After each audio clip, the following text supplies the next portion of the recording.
play host to the New York Giants. And welcome to Washington, everyone. Dick Stockton along with Darrell Johnson. Redskins may be 2-0, but they won both their games by a total of 5 points and have not faced a #1 quarterback, that is, until today. So what must they accomplish in this game? Well, the one thing they shouldn't have to do is come out and apologize for those 2 victories. It's still very difficult to win a game on Sundays in the NFL, regardless of the situation of your opponent.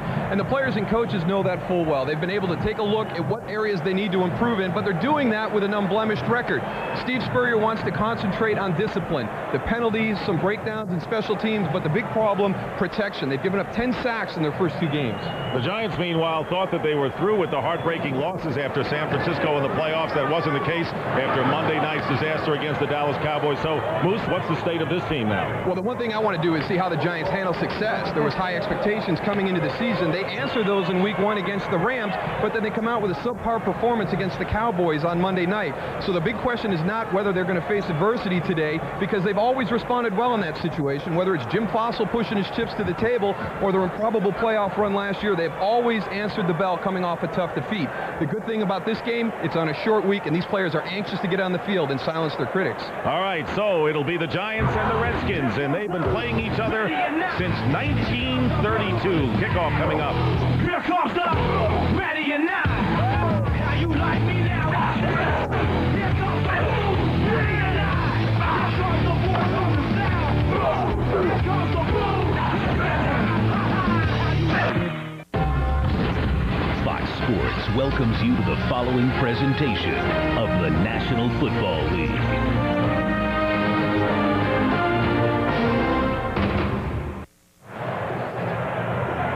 Remember to answer today's Sprint Virtual Coach question. Use your PCS Vision from Sprint or log on to foxsports.com. And the question is, which team 2-0 on the year will not make the playoffs? And the Sprint phone takes mighty good photos as well. Yesterday we had an opportunity to visit the Pentagon. It was quite an honor, and we have our own Secretary of Defense, Darrell Johnston, posing for one of the pictures. Yeah, one of the interesting things we found out at the Pentagon yesterday, the original construction started 1941, September 11th, so kind of ironic with everything that's happened in that building. Scores of early games, and Tampa Bay rebounds from their loss to Carolina by demolishing Atlanta, Tennessee over New Orleans, Minnesota holding the lead over Detroit, and Indianapolis beating Jacksonville in AFC action. Kansas City, the Jets, and the Pittsburgh Steelers leading in their games. The Redskins have won the toss and will get the ball first. Matt Bryant will be kicking off for the Giants. Beat the Redskins twice last year by a total of 8 points and have won 4 of the last 5. And this is Chad Morton on a short kickoff by Bryant on the return. And Morton breaks to the outside and will get a big gainer on the opening kickoff and driven out of bounds by the kickoff man, Matt Bryant, close to the 40-yard line.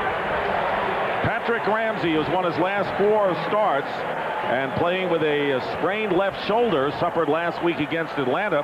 It affected his practice this week, but he is ready to go and very much improved. Was impressive last year as a rookie and off to a good start this year. And the Redskins will have a first down starting from the 41-yard line.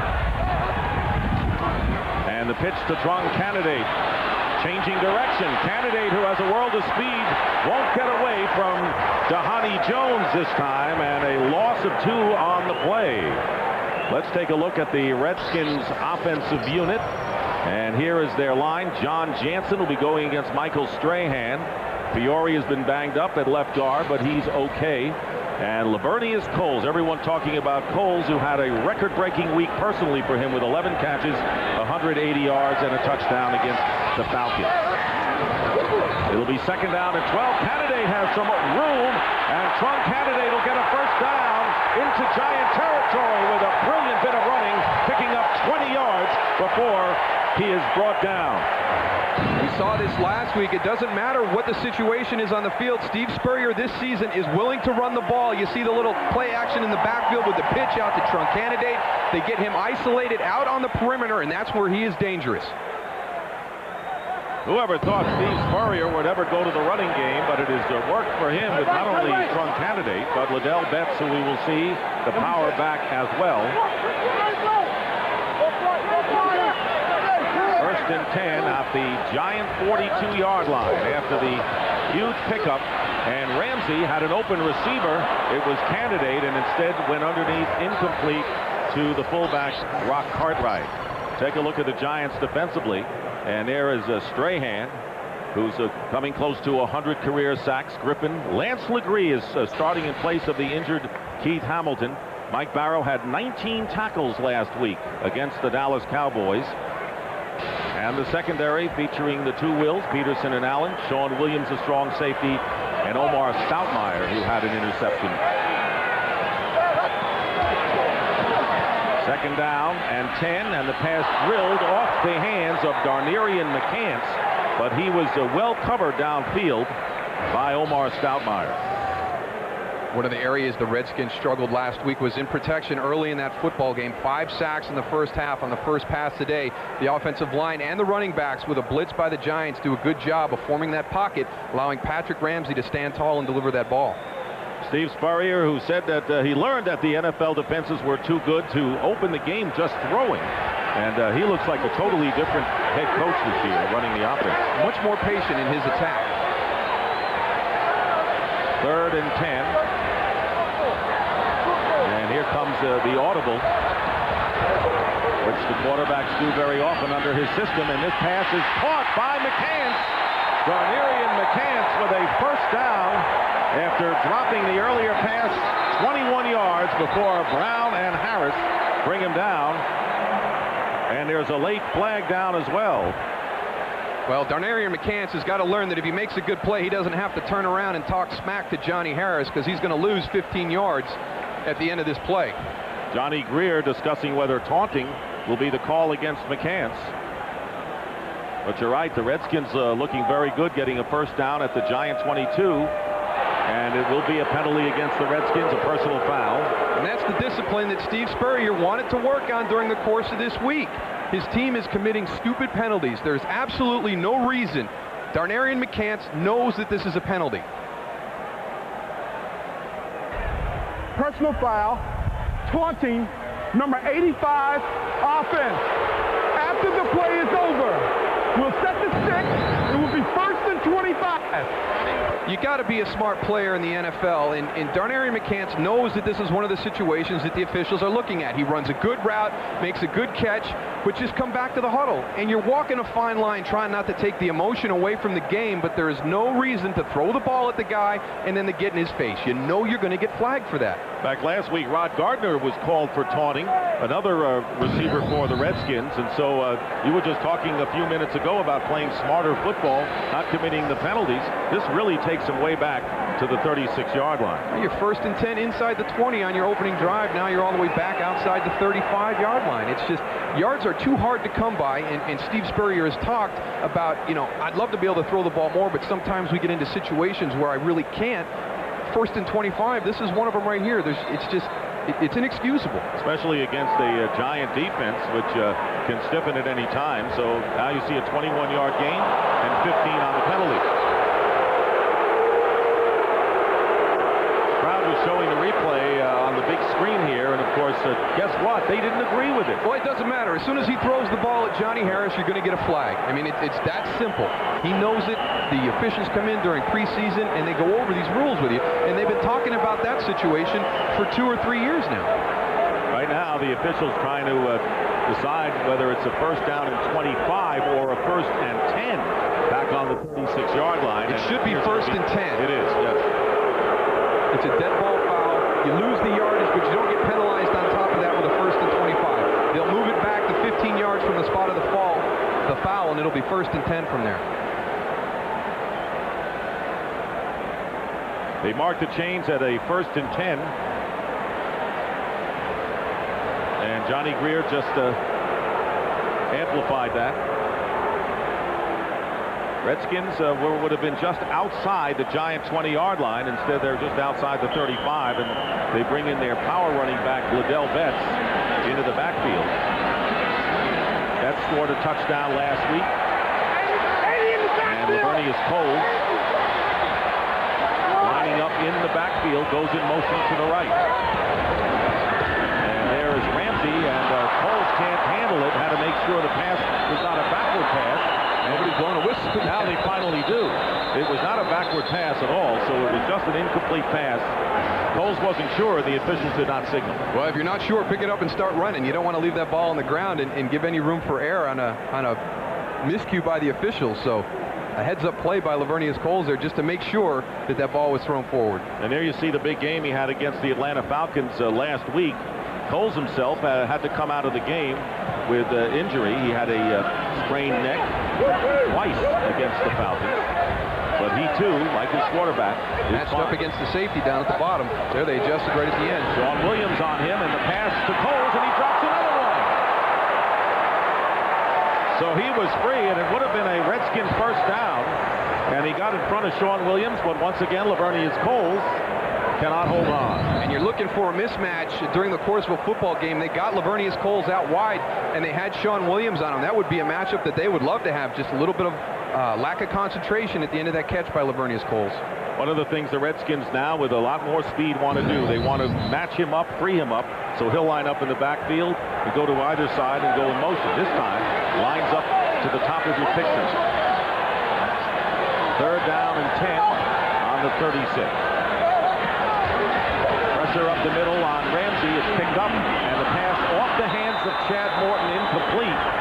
Michael Strahan was out in the open field covering on the play, so the Redskins looked like they were in business, but they dropped some passes, commit a bad penalty, and now they have 4th down coming up. Discipline. Steve Spurrier talked about it this week. He wants to see his team become more disciplined. 1st and 10 at the 21, disappears, goes out to the 36. You drop 3 consecutive passes. Now you're forced to punt the football.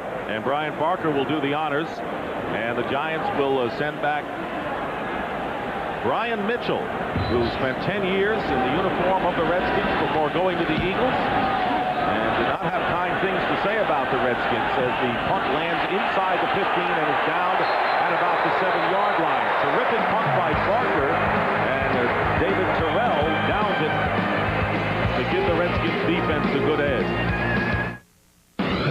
Fox NFL Sundays, brought to you by Southwest Airlines, proud sponsor of the NFL and official airline of Super Bowl 38.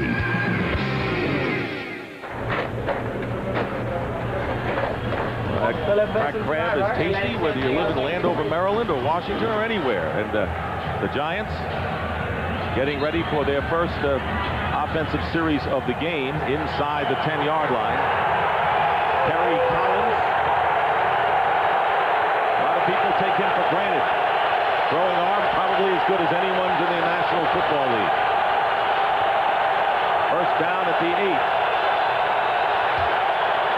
And the handoff to Tiki Barber, and Barber doesn't get much off the left side. Barber's been plagued by fumbleitis. He has fumbled in each of the first 2 games. Gets only 1 with Trotter and Matt Bowen bringing him down. Let's take a closer look at the Giant offensive unit, and for good news for the Giants, Luke Pettigrew, who had back spasms, back in the lineup, but they still have 2 rookies playing.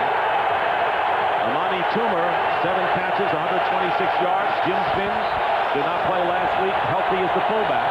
It'll be 2nd down and 9, and again they go to Barber off the left side, and you can see the Redskins are trying to go after the football. In this case, Fred Smoot. And no one knew whether Smoot would play because he suffered a concussion on Thursday at practice, colliding with Matt Bowen. And it was a game-time decision, and the Redskins are delighted he's in there. Here's the Redskin defense. Bruce Smith inching closer to Reggie White's sack record. And Jermaine Haley with a fractured thumb back in action. Outstanding linebackers, including the ex-Giant Jesse Armstead, and terrific corners, and Smoot, and especially Champ Bailey. And the handoff on the pitch to Barber, and the Redskins are there. So if the Giants wanted a test to see how well the Redskins defense against the run was, they got their answer there. Well, Jim Fossil wants to come out and be patient early in this football game to allow those young guys in the offensive line to get comfortable, but you can't be too conservative. They're back deep in their end. The Redskins could get very good field position out of this possession. I'll tell you what, the defensive line for the Washington Redskins, a big question mark coming into the season. The first 2 weeks and already the beginning of this football game today have played extremely well. And their defense against the rush, 78 yards, is very impressive after 2 games. So Jeff Beagles will be kicking backed up against his goal line. And Chad Morton looking for good field position. It is a line drive kick, and Morton already in Giant territory. And here's Chad Morton with a great return. And Morton finally is brought down on what could have been a touchdown-saving tackle inside the 30-yard line by the punter, Jeff Beagles. A 28-yard return by the ex-Jet, Chad Morton. And do they miss him and the others? Well, they have been very frustrated in the first couple weeks. The Giants have with their coverage units. Last Monday night, a big kickoff return to get the Tide back in favor of the Dallas Cowboys. And Chad Morton, an area that the Redskins have struggled with. He has been extremely frustrated, whether it's punt returns or kickoff returns. You can't let that guy get going. He started the game with a big return on a kickoff. He's got another one on his first punt return. You better wrap that guy up. For pound, he's the strongest kid on the Redskins team. So Jim Fossil has to be frustrated with the special teams coverage, and you're right, after the Giants had a touchdown on the interception by Ralph Brown, the kickoff got the Cowboys back in business, and now the Redskins are back in business with a first down at the 25. Run candidate is the setback, and slipping going by, and a handoff to candidate, and the Redskins fortunate on the slip. They did not fumble the ball. No gains on the play. We'll go back and take a look at that opening drive when everything seemed to be going well, and this is the discipline that Steve Spurrier is talking about. It's just lack of concentration. That one's a little high there for Chad Morton, but those other two passes, those guys make that catch almost 100% of the time. They just got to relax and be patient. Redskins 2-0, as we said, and everyone knows, for the first time since their 1991 Super Bowl year, which, by the way, under Joe Gibbs, won their first 11 games that season. But they're stepping up, facing the first-string quarterback for the first time, and maybe the best defense that they have faced. Again, Ramsey slips, and I don't know whether he got tripped up on the center's leg, but Griffin and Legree put him down for the loss of 7 yards. Well, he came stumbling out on the play before this. We'll take a look and see if we can see what's going on in there. Yep, there it is. Randy Thomas going on an inside step, puts his foot right on top of Patrick Ramsey. He's trying to back away out of center. He was able to maintain his balance on the previous play. Very sloppy opening for the Washington Redskins, who are not showing the verve after they were introduced of a 2-0 team. Well, you got to take advantage of your opportunities during a football game. They were down inside the 20, got no points. They have a great return on the punt, back into Giant territory again, and they're about ready to blow their second opportunity of the game. Timeout called by the Redskins as Steve Spurrier wants to settle his boys down.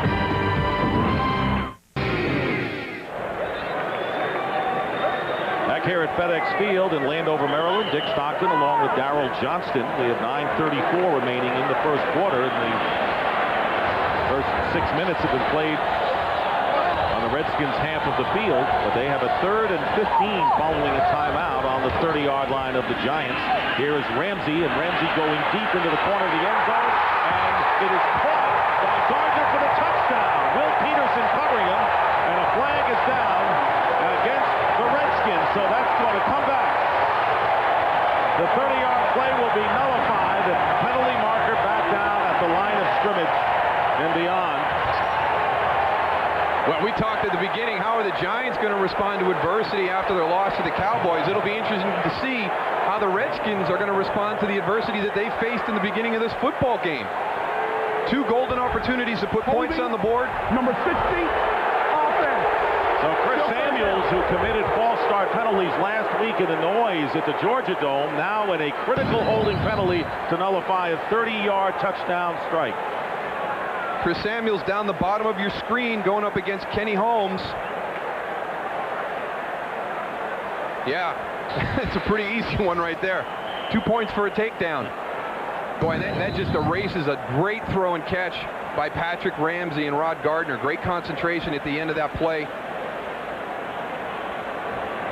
Redskins self-destructing here in the first quarter, but it is a 0-0 game. 3rd down and 25. And out of field goal range right now are the Redskins on the screen pass to Rock Cartwright.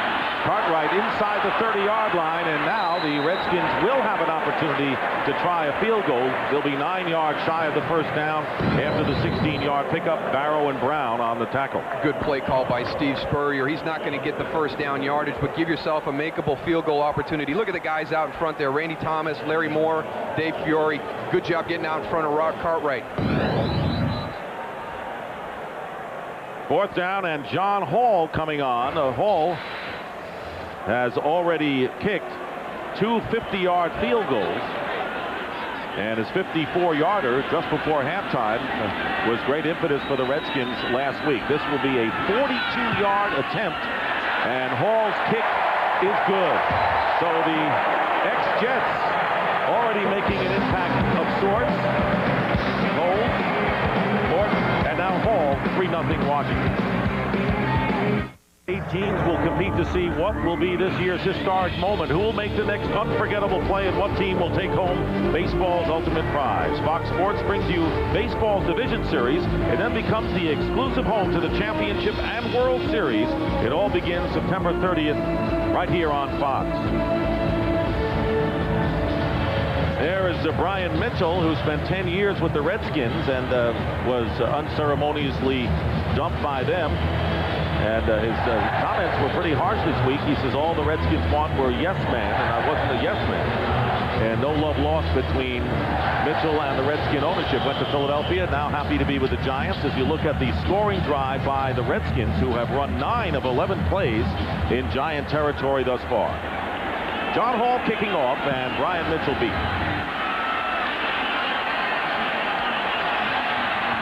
Mitchell from inside the 4, and is tripped up close to the 25 by Andre Lott. Giants better field position than the first time they had the ball when we return. The next Ford F-150, built Ford tough. By State Farm Insurance. Like a good neighbor, State Farm is there. By Verizon Wireless, we never stop working for you. And by Visa. If you love the NFL, it's everywhere you want to be. Well, it may be easier to joke about Hurricane Isabel and the problems that created in the area with some flooding as well as power outages. But it's all coming back to the area in Maryland, Virginia, and in the district. First down on the 26-yard line, and going to the air for the first time today and completing to Jeremy Shockey is Kerry Collins, and he gets 9 yards on first down. And right now for game break, let's return to James Brown in Los Angeles. Hey, Dick, Seattle spotted the Rams a 7-0 lead here, but take a look at Mark Bulger on the keep it here, something that Kurt Warner could not do. That score tied up at 7. Then Jeff Blake, he also decides to keep it after the play action. He takes it in for the score, and Arizona on top of the Packers by a touch. Back to Dick Stockton. All right, JB, thank you very much. And Tiki Barber, who now is carried for the 4th time, tackled quickly by Ronaldo Wynn after a short gain. Under 8 minutes to go, first quarter. Redskins lead 3-0. They have dominated, but have shot themselves in the foot and have to settle for a 3-0 lead. The Giants have done a good job up to this point, weathering the storm, taking advantage of miscues by the Redskins. So they were really handcuffed with field position on their opening drive. We'll see if Jim Fossil opens up this offense a little bit more now that he's got good field position.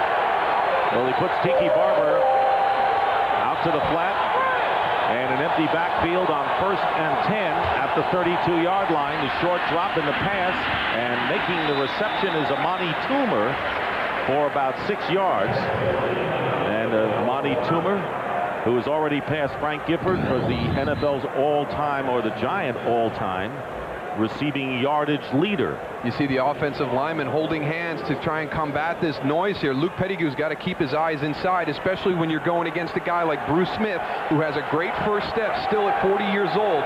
He doesn't want anything that slows him getting out of his stance. 2nd and 5. Barber going in motion, and here is Collins, and the timing, and wrestling it away is Ike Hilliard as he wrestled it away from the Redskin defender, the linebacker Jeremiah Trotter, and he gets 6 yards and a first down. Very tough play by Hilliard.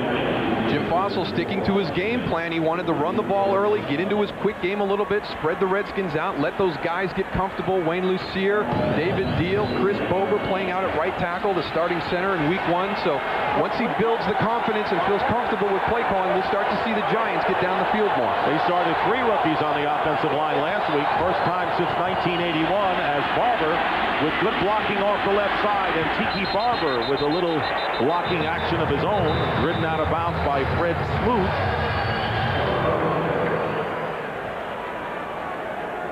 7-yard gain for Barber, who doesn't want to get that fumble problem into his head. He lost a fumble in each of the first 2 games. As the Giants now in Redskin territory for the first time will have a 2nd down and 3. And it's amazing that regardless of who the Giants play, all the defensive coordinators talk about stopping Tiki Barber first. If he gets on track, that opens up the entire Giant offense. I mean, you've got guys like Amani Toomer and Jeremy Shockey, Ike Hilliard on the outside, Kerry Collins delivering them the ball. We were looking at the incorrect clock. The time is correct.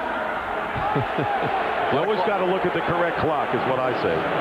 So still, the biggest concern for a defense going against the Giants is making sure that Tiki Barber doesn't get off to a fast start. 2nd and 3 on the Redskin 45. Barber looking for running room, and Barber close to the 1st down. Matt Bowen forcing the play from his free safety spot.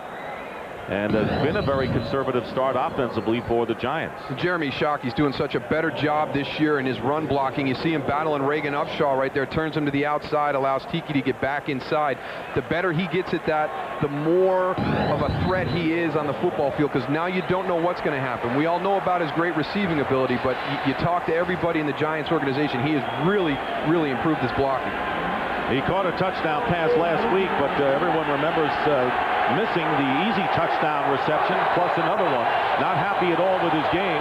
And the Giants getting a 1st down on the 42 of the Redskins. And Collins again with time, and he completes it to Hilliard. And Ike Hilliard gets extra yards as he turns the secondary man down and gets inside the 25. A 20-yard pickup working on Fred Smoot. Questionable coming in. Well, you know, the Dallas Cowboys had success defensively against the Giants on Monday night, playing a lot of zone coverage. The Washington Redskins play a lot of man-to-man, and these guys are awful explosive down the field. Look at the moves after the catch by Ike Hilliard. I don't know. I'm going to back off a little bit, challenge these guys, use some of the things that the Cowboys did on Monday night to slow this offense down. And Hilliard, who like Shockey and Toomer, caught touchdown passes against Dallas Monday with another reception. 1st down on the 23 of Washington.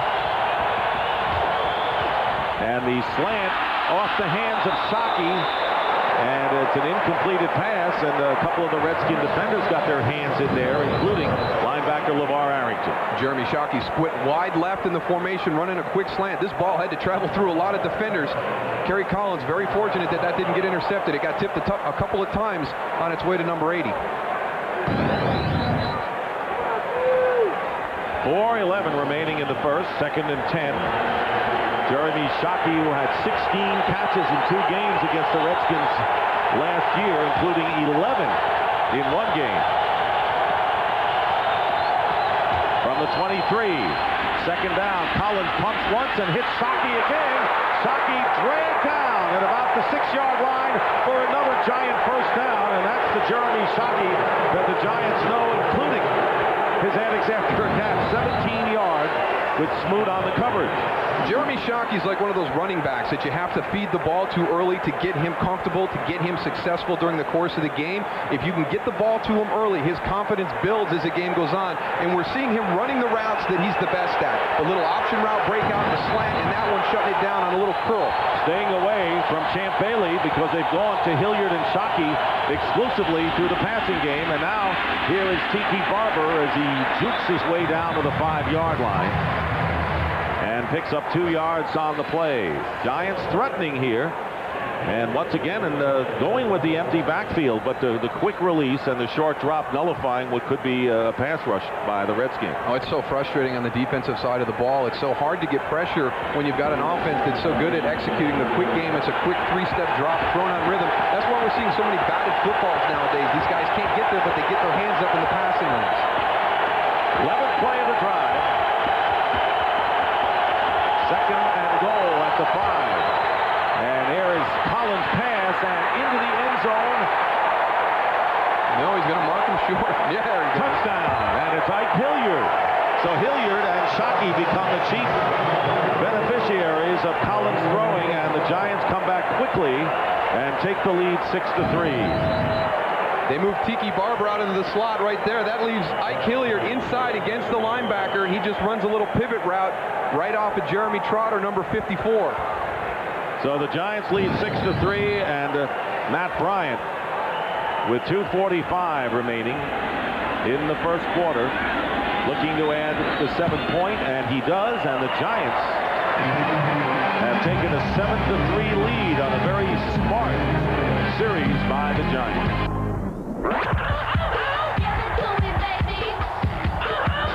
And all the girls say I'm pretty fly for a white guy.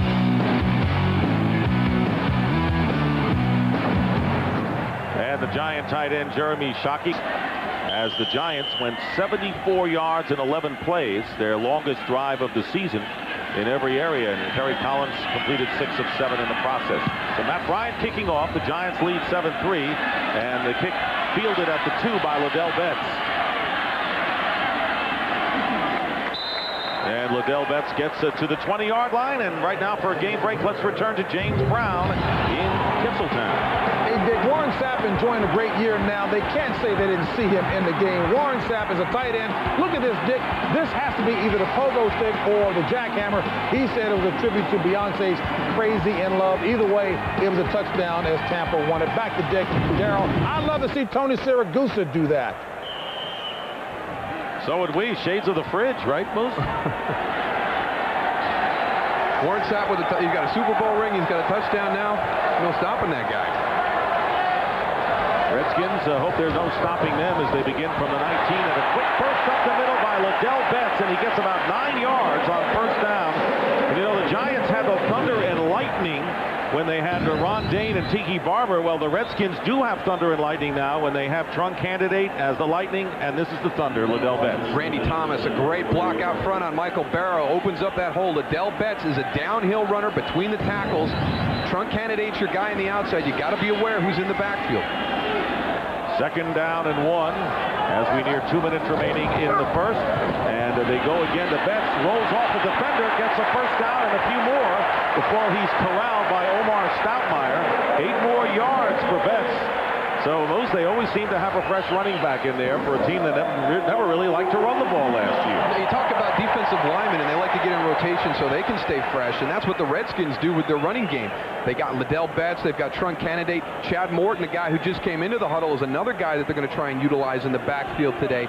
So these guys are always fresh. They can always have the ability to make that big play because they're not worn down during the course of the game. Redskins with a first down on their 36, and as you mentioned, the other running back, Chad Morton, is the setback, and the 3 receivers for Patrick Ramsey, and Ramsey is going up top once again to Lavernius Coles, and he is covered well by Sean Williams. Michael Strahan not in this series right now, as Keith Washington, who is inactive last Monday night against Dallas, in Strahan's spot at the defensive end's position. I don't understand that right now at this point in the game. I'd like to have Michael Strahan on the football field. He's a guy that can take over a game at any point with his ability to pressure the passer, so hopefully there's nothing wrong physically with Michael Strahan. And Keith Hamilton out of action with the hamstring pull. Lance Legree playing for him, so the Giants have been dinged. And there's the handoff after the fake pass right up the middle of Liddell Betts. And the Redskins will be shy of the first down by about a yard. Here's Keith Hamilton, who is unable to play because of the hamstring pull, and that is a big loss for the Giants. Not only what he brings on the field, but in the locker room as well. Yeah, and one of the reasons the Redskins are having success in the middle, because that's the area that Keith Hamilton patrols in that defensive line. But as you pointed out, Michael Strahan is always disappointed to see him on the sideline because he says he brings an attitude to the huddle that really nobody else on that defensive group exudes.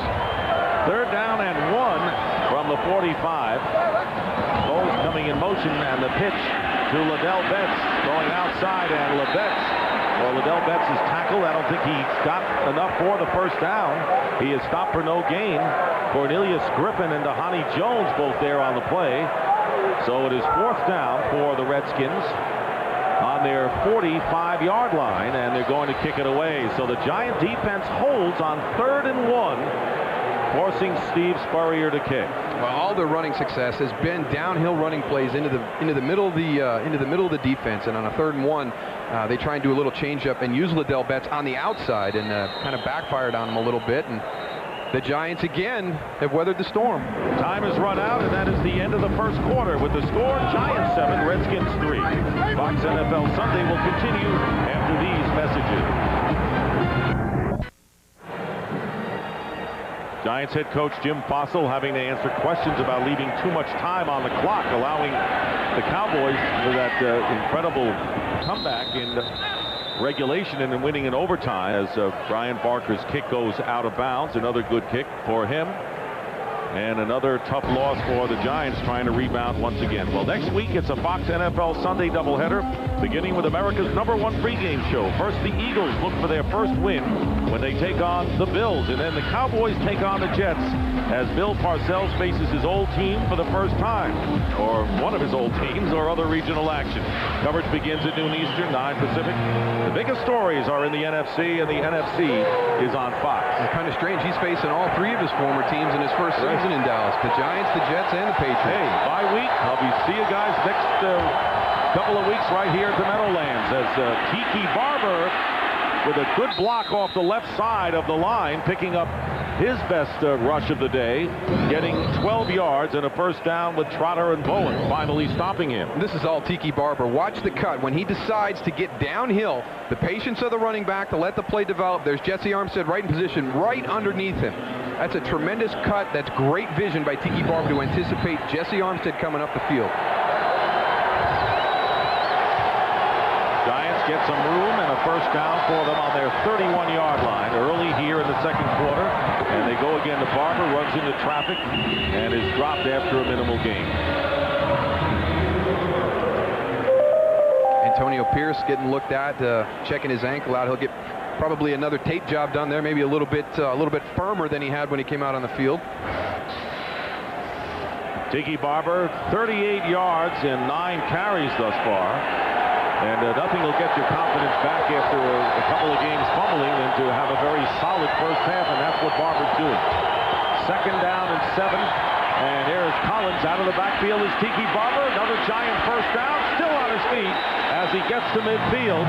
And it was Jesse Armstead, his ex-teammate, finally brings him down, but not before Tiki picks up 16 more. And it's so important for Tiki not to worry about these fumbles, because when they happen is at the end of the run when he's trying to get that extra yard by extending the ball. Watch at the end of this run. He starts to feel the defenders coming around. He squeezes it right there, gets it down. You watch it from the front here. See, he's got that tucked in on his side. That's when his fumbles have happened, when he's gotten to the end of the run and he extends for that extra yard. Giants at midfield and 2 tight ends with Vasanti Shanko along with Barber, and it's a running play again to Tiki Barber, who has been a workhorse here in this first half. He gets 2 on that play. Well, he's where the whole offense starts off, and the Washington Redskins know it. They know that they can't let him get on track, and you see the difference that it makes. Last week, Kerry Collins, maybe not a lot of time in the pocket. Sometimes those guys kind of collapsing it, but with the play action, because of the success in the running game, they have to respect Tiki Barber. He's got more time in the pocket to throw. And with 10 carries, he is replaced by Delvin Joyce, gets a breather on the sideline. Second down and 8 on the Redskin 48-yard line, and here is Collins, and the pass off of Jim Finn, the fullback, bringing up second down. Darrell, you've got a football. You were talking about what do you do, and you know you've been in that spot as far as avoiding fumbling. Well, it's really hard because it's just a guy trying to get more yardage, and at the end of the runs, Tiki will have it squeezed. He's got the 4 points covered on the front and the back of the ball. He's got it out here with his forearm and tucked to his side, but when he gets to the end, he'll extend it out. The guys chasing in pursuit come down and slap it out of his hand. Are you saying I can't knock that out of your hand now? No, it's here. When it gets out here, it can. Okay. Third down and 8. Ryan Mitchell, who has been used a great deal in the offensive backfield in the game now for the Giants on a passing pattern. Pressure on Collins. Flag is down as Mitchell drops the pass out of the backfield. Prior to the snap, false start, number 67, offense. And a penalty against Chris Bober, the right tackle, who is a converted center, as the Giants really shuffling their offensive line in the last couple of weeks and still playing 2 rookies in Wayne Lucier and David Deal. First penalty called against the Giants. And what they've got to do, they've got Luke Pettigrew back in the lineup. On Monday night, they had 2 different tackles. Chris Bober starting in a different position, and Jeff Rail playing as a rookie. He couldn't worry about both edges, but with Luke Pettigrew back today, he's got to help out Chris Bober on the right side. Third down and now 13. Giants back in their own territory. Good protection. Now all of a sudden it breaks down. LeVar Arrington got a piece of Kerry Collins, and it's ruled an incompleted pass. Arrington came in and caught Kerry Collins' arm, and the pass is ruled incomplete, and fourth down coming up. We talk about matchups on the offensive side of the ball, but this is Tiki Barber. That's a nice job. He puts his helmet right into LeVar Arrington's chest. Kerry Collins had to hold that ball. He's got to know that he's got Tiki Barber matched up in protection against one of the best pass rushing linebackers in the NFL and have that mental clock speed up and get the ball out. Jeff Beagles kicking it away, and Chad Morton to return for the Redskins. Beagles with a beauty. Morton will let it bounce at the 5. Giants have a player down there, but it bounced into the end zone. Touchback. Redskins ball when we return. Fox NFL Sundays brought to you by Mazda. There's a soul of a sports car in everything we make. By Sprint, proudly offering picture mail and PCS vision picture phones. By WebMD, redefining modern medicine. And by Wachovia.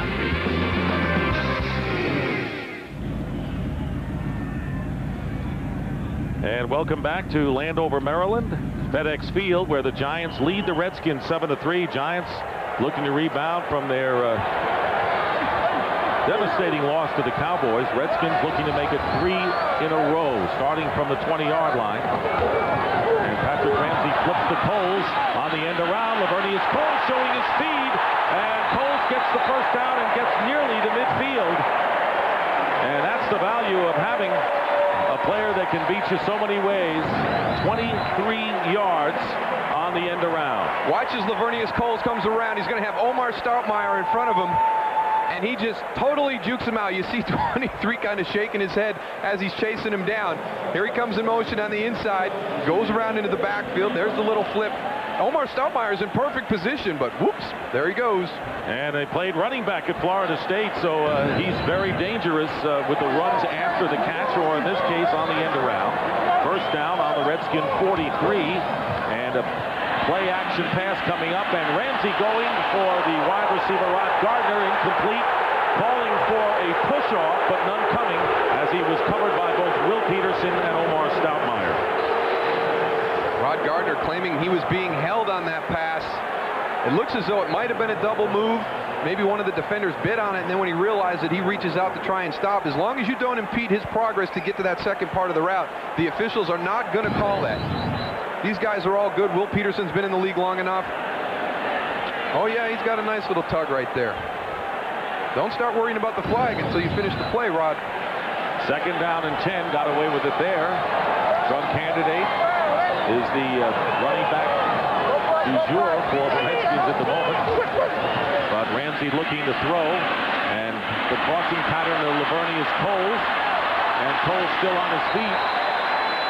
And that time, Giants unable to bring him down. Humaniora, the rookie from Troy State, missed, and Omar Stoutmire on the stop, and the 8-yard pickup for Ramsey, who is now 3 for 10 through the air. I tell you, you mentioned Lavernius Coles. He spent 3 years of his career at Florida State as a running back, got moved to wide receiver his senior year, and everybody knows what happened there with the situation. So he really felt that his first true year as a wide receiver was his rookie year with the Jets. And just imagine how good this guy is going to be. He has not been a receiver very long, and he is already one of the guys that you absolutely have to worry about when you play this Redskin football team. 286 yards coming in, leading the NFL in receiving yardage, and the trunk candidate is gobbled up by the Giant defense, but may have enough for the first down. So much for trunk candidate being your outside perimeter speed guy. Boy, he went in there and just butted heads. Remember, this is a team that boasted Stephen Davis, and it just didn't work out with Davis last year, is now getting it done for the Carolina Panthers. And a new set of running backs, and it's worked out very well off the first 2 games of the year. Going to measure, apparently, to see whether the Redskins picked up the first down.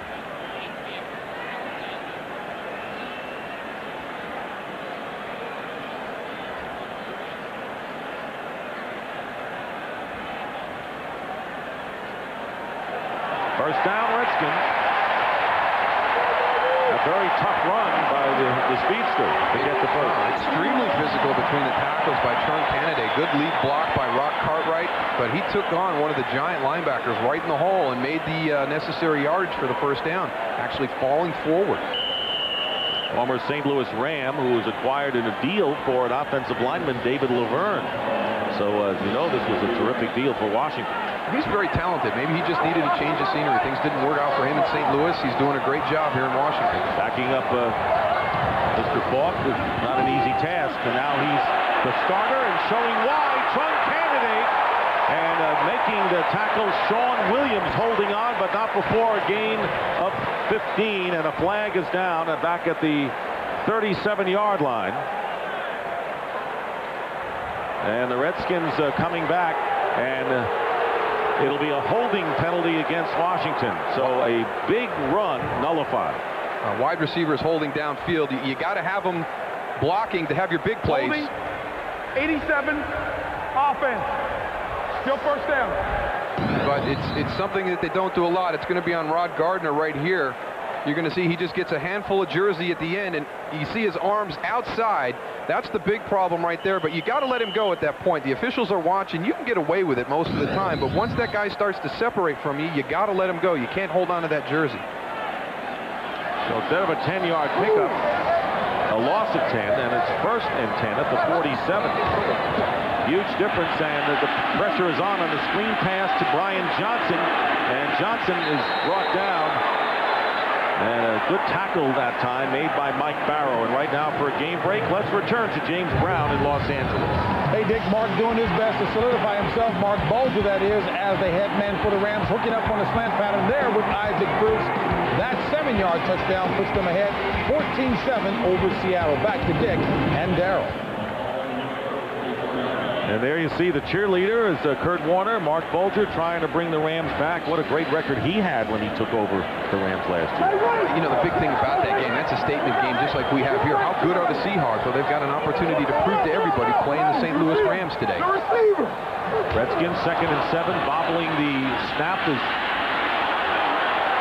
Jesse Palmer, and the pass thrown by Ramsey is incomplete, and he was out of bounds. So the receiver, Chad Morton, out of bounds on that pass from Patrick Ramsey, and it'll be 3rd down and long for the Redskins.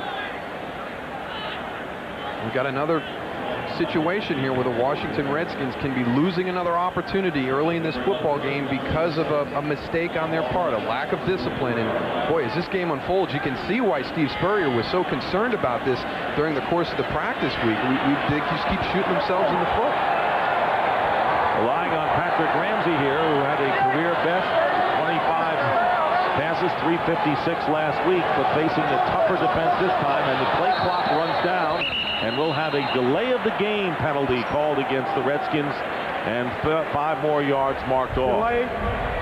Offense. Still 3rd down. You know, sometimes you just got to stay with the play that's called. You get to the point where it's late. Right here, Sean Williams had walked up like he was going to blitz, and all of a sudden Patrick Ramsey went to change the play.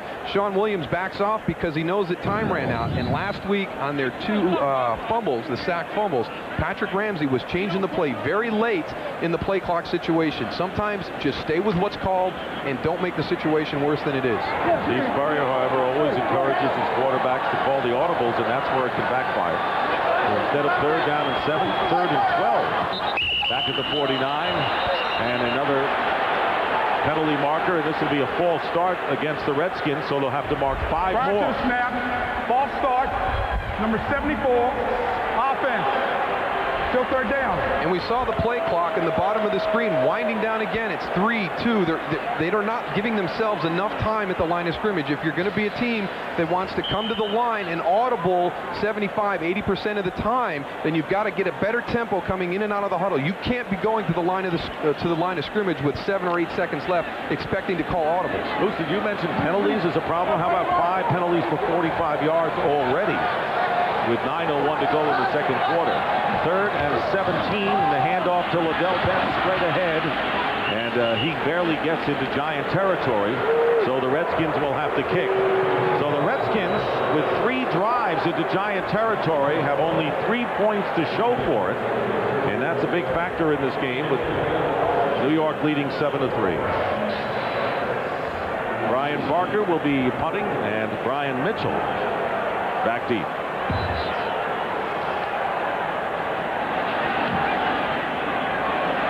This should get good hang time. Mitchell will let it drop. The Redskins can't keep it in bounds as it sails into the end zone. Giants 7, Redskins 3. Terry Collins goes back to work when we... Hey, Moose, Michael Strahan is not himself, but we talked to him yesterday when the team arrived, and he seemed kind of tired. He admitted he was a little logy, whatever you want to call it, and he hasn't been himself, and it showed so far in this first half. Giants, meanwhile, from the 20-yard line, first down, and Bruce Smith either drawn off. Well, the tough thing about this is because Steve Spurrier is similar to Mike Martz in his approach to throwing the ball.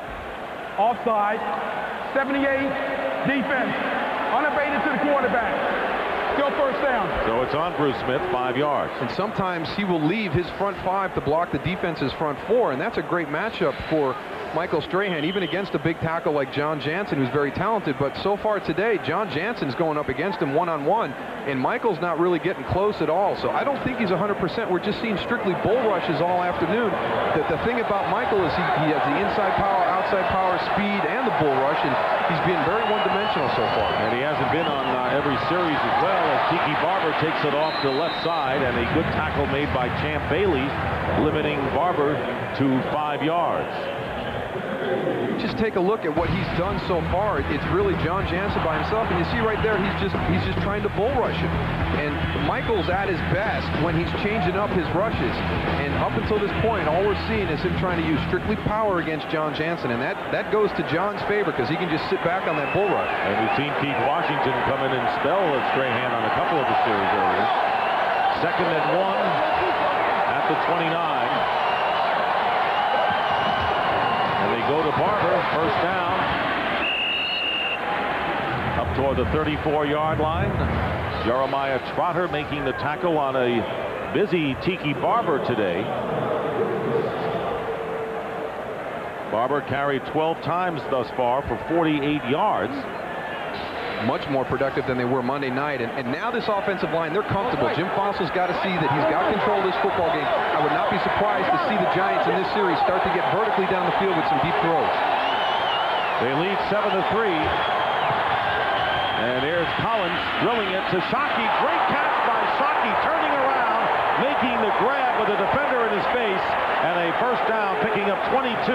It was Arrington and Bowen, but Arrington really right in front of him, and a terrific catch made here. Yeah, this is not bad coverage at all. Watch this ball. Back shoulder, one-handed grab. LeVar Arrington, that's great coverage. This is just unbelievable execution. Kerry Collins puts it on the back shoulder where only Jeremy Shockey can catch it, and maybe literally only Jeremy Shockey can catch that. Think he's coming out of his shell. He has 3 catches for 47 yards. Now, you get him on track early, he could be in for a big afternoon. Not too much out of his shell, however, as Barber gets a couple, as the Giants are marching here in the Redskin territory with 6 minutes and 20 seconds to go here in the half, leading 7-3. Collins hitting Ike Hilliard with a 5-yard pass to cap a 74-yard drive after John Hall put the Redskins in front with a field goal early in the first quarter. Here you see the play selection has been pretty balanced for the Giants. Every coach wants numbers like that. Collins trying to get out of trouble, off balance, and the pass is dropped. He had Hilliard, and a flag down at the line of scrimmage, and the Giants will be called for holding.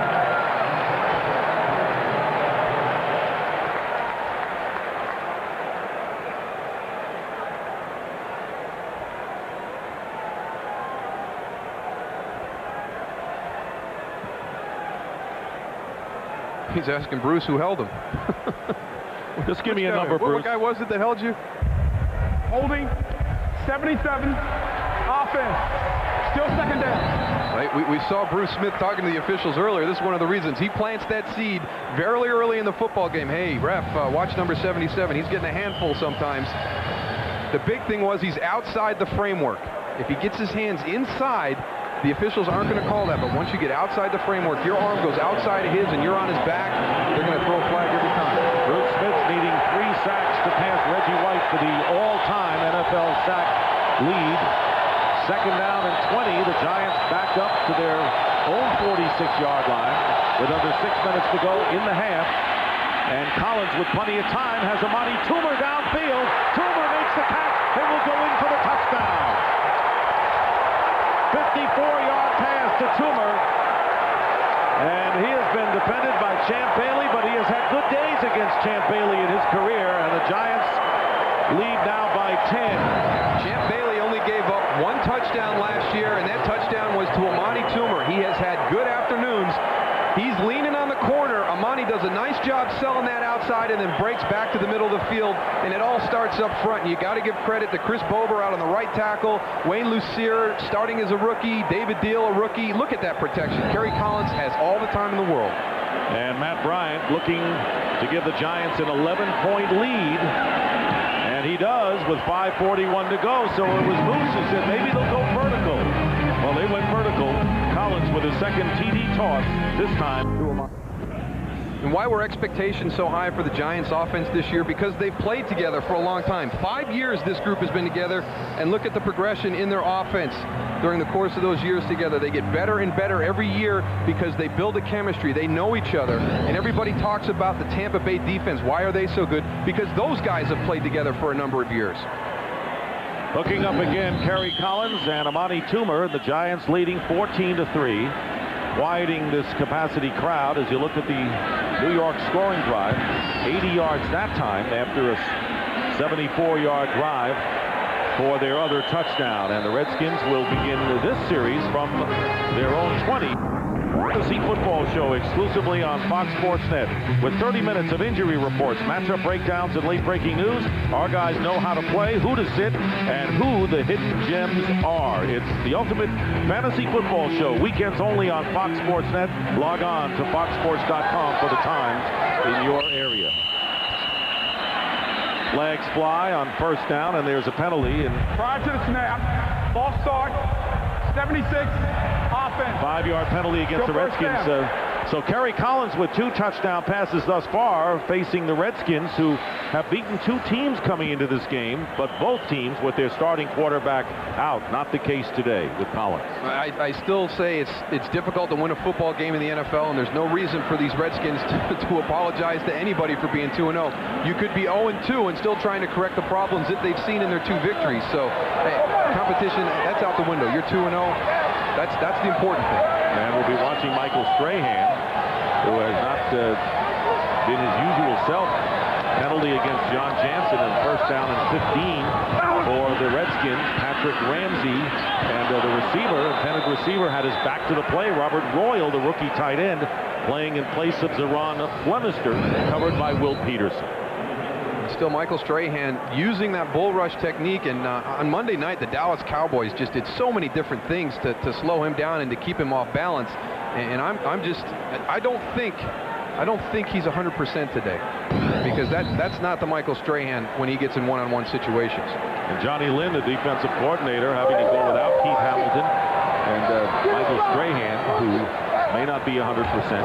Yet the Giants lead by 11, and now they get the sack from the secondary, and it's Ralph Brown, and a flag is thrown as well, and it will go against the Giants. So Ralph Brown got to Patrick Ramsey, but the flag will go against the Giants. Well, it's not going to be on Ralph Brown. It's going to be on the second guy who came in. Ralph Brown comes off the slot, 22. He gets the sack, and then Dhani Jones jumps on late. We talked about the Redskins being undisciplined, but there's a little break in concentration by Dhani Jones. Personal foul, roughing the passer on the defense. First down. And a tough blow. Jim Fossil has to be furious over this because they had Ramsey tackled inside the 5-yard line. You see right there the pickup by trunk candidate. Ralph Brown comes free. There's absolutely no reason for Dhani Jones to jump on the pile right there. It's kind of a touchy call, but be smart. Don't give the referee the opportunity to pull the flag out of his pocket. So the Giants had Ramsey sacked for a 7-yard loss. Marked off. And the Redskins with a first down on the 23. 5:15 on the clock, second quarter. Handoff to Trunk Candidate. Going outside, trying to turn the corner, and knocked out of bounds is Candidate after a gain of about 5 yards by Omar Stoutmeyer, the Giants' free safety. On this play, Michael Strahan gets held as the ball bounces outside. He's had a rough day already. You see the hold right there. I'm going to let that one go too, Michael. I tell you, there's something. He's just not himself right now. He's up. He's after the official right away. Talking to Johnny Greer after the play. Redskins bring in Liddell Betts. In the motion is Rock Cartwright on 2nd and 5. Ramsey speeding back, and the pass up the middle in stride. Lavernius Coles. Lavernius Coles into Giant territory. So the penalty after the sack inside the 5-yard line, and the Redskins back in business after the 32-yard pass and run, and have the ball in Giant territory. Well, I just don't know how you can let this guy run free like this. I mean, he's the one guy that you've got to stop. And just think how good this combination is going to be. When he played with the Jets last year, he had an opportunity to spend a lot of time with Chad Pennington. And this is the first year that he and Patrick Ramsey have worked together. And you see the production that they have now. This thing is only going to get better as these guys spend more time with each other. Yeah, they both claim that they really don't have it all down on the same page yet. It's kind of scary. Yeah. And the give is to Betts. And Liddell Betts picking up 3 yards. Mike Barrow, who had the 19 tackles against Dallas last week, bringing Betts down. Not an easy task. Well, let's see if the Redskins can take advantage of this opportunity. They've been in Giants territory the majority of the afternoon, but have come away with only 1 field goal. So this is about the spot on the field where everything starts to break down for this Redskin offense. 2nd and 7 on the 37 of the Giants. Holds in motion to the right, and Ramsey does not see a receiver, and finally scampers for about a yard or two before O.C. Umenyiora, the Giants' 2nd-round draft pick out of Troy State. They were high on Umenyiora, as well as their #1 pick, William Joseph, the defensive tackle from Miami. That's a good sign for Steve Spurrier, because one of the things that he still wants Patrick Ramsey to work on is that mental clock in the pocket. When the play gets to a point where nothing good can happen, tuck the ball, get some positive yards, or throw the ball into a dead area or out of bounds. Don't take the sack. Ramsey will be operating out of the shotgun with Chad Morton by his side. 3rd and 6 on the Giant 36. And Ramsey pass knocked down by Strahan. He was trying to get it to Chad Morton coming out of the backfield, but Strahan bats it down. You watch Michael Strahan, they're on a line stunt. He goes across, he gets bumped off, but he keeps his eye on Patrick Ramsey. He gets shoved all the way across the line of scrimmage, right into the throwing lane to Chad Morton. Feeling a little friskier now is Mr. Strahan. 4th down coming up, and John Hall coming on, and field goal will be around the 50 range. 53 yards will be the official distance. Hall has been successful from 50 and 54 yards this year. A booming kick by Hall, and the kick is no good. Bounced off the left upright. It had the distance, and the kick is no good, and the score remains the Giants 14 and the Redskins 3. Well, did everything right. He had plenty of distance on it, but clanked it off the upright. But the big thing is now the Giants get the ball at the spot of the kick, not at the line of scrimmage, but the spot of the kick. That's one of the risks when you try these long field goals. They're not very far from being right back into Redskin territory again on another scoring drive.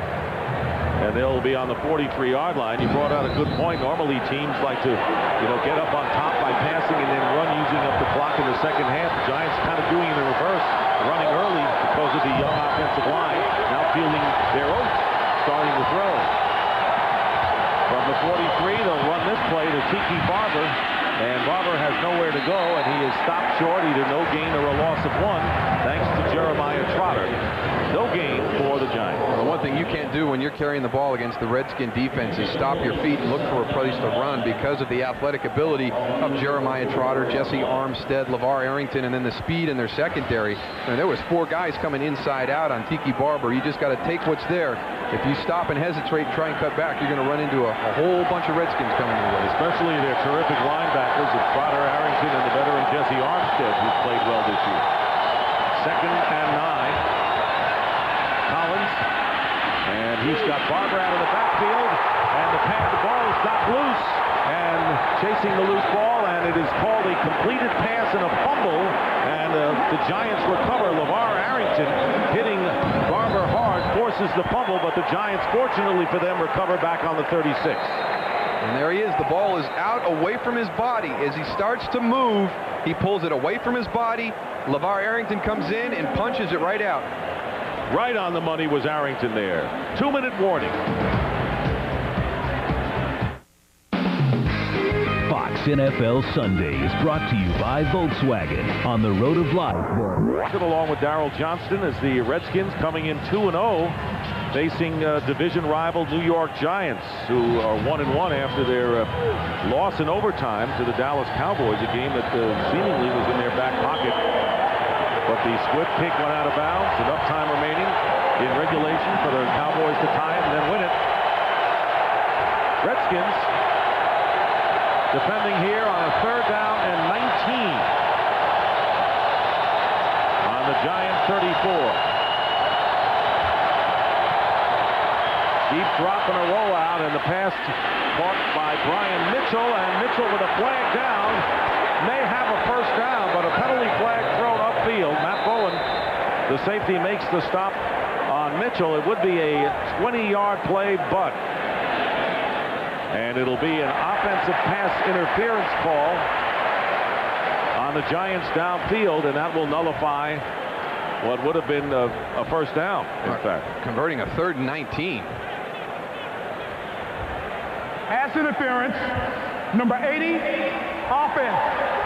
Still 3rd down. The tight end, Jeremy Shockey. Well, it's a screen pass. The ball is being thrown behind the line of scrimmage, but you cannot initiate contact before the ball is thrown. He comes down the field, and he's going to go hit Rashad Bauman and knock him down before the ball was thrown. You saw the ball being thrown behind him. You cannot initiate contact until it's thrown. He doesn't believe it, but I don't think he knew that the ball had not been thrown. But it's hard. It's a whole timing thing. You've got your back to the screenplay. You just like a quarterback has a clock in his head. When you're doing screen passes and you're downfield blocking, you've got to also know that it takes time for that play to develop.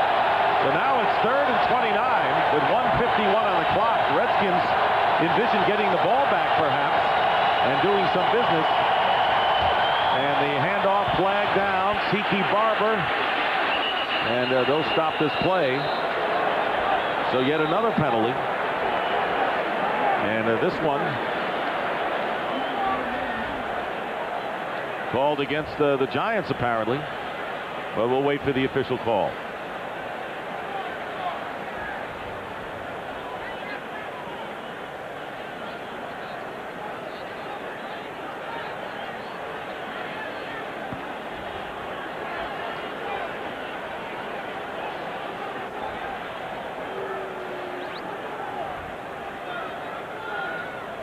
Neutral zone infraction.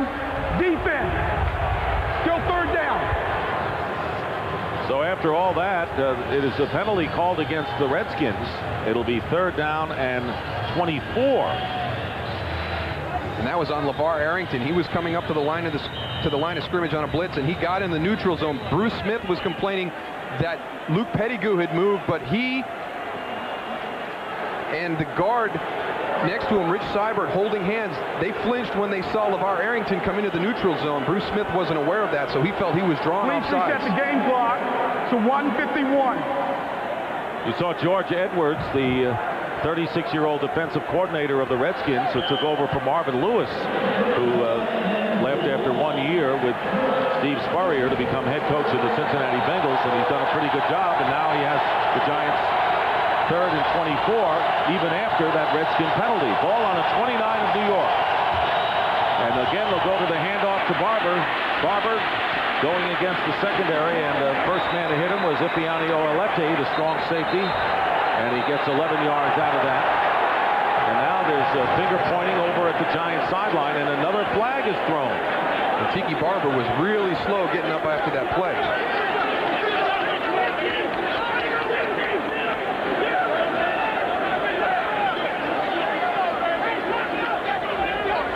We have had a flurry of penalties in the last minute and a half, nearly on every play.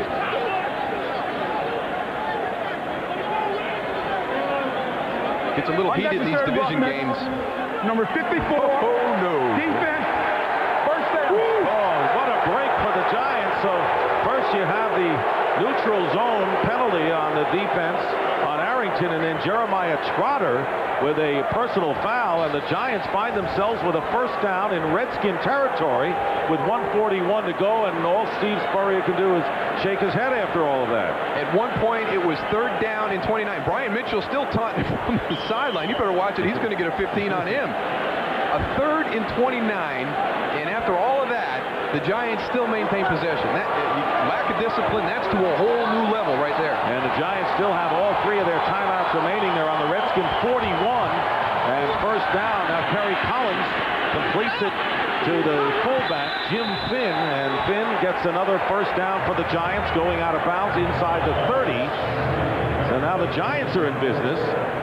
And, you know, when you start adding it up at this half, you're going to say that the Redskins have done more to hurt themselves than the Giants have done to hurt the Redskins. Oh, there's no doubt about that. I mean, it's just unbelievable that you could put yourself in a position to do that. And you know the frustration that Steve Spurrier has. I mean, that's unacceptable. I mean, you've got to know what's going on in the football game and maintain your composure.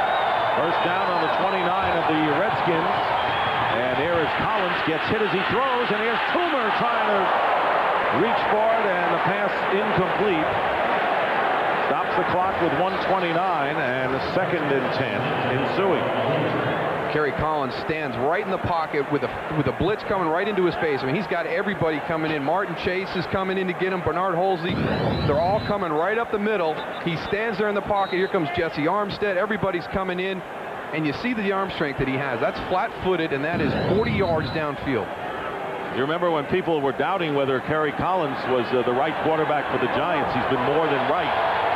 He's been a terrific quarterback for this team, and he continues to prove it. 2nd and 10 from the 29, and the Giants will use their first timeout.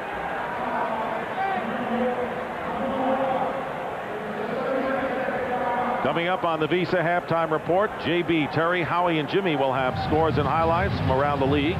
And the new and improved Fox Sports ticker has up to the second scores and stats.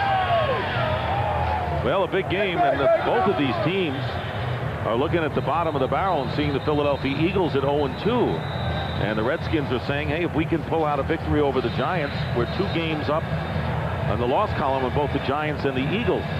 The Giants don't want to give up more of an advantage to Philadelphia at this point. So it's been a sort of a topsy-turvy, you know, NFL East. And the big thing on the other side of that, the flip side, the New York Giants, their mindset coming in, whoever wins this game is leading the NFC East at this point in the season. It's still very early, but a win by the Giants puts them both at 2-1, and they're right there at first place with the Redskins.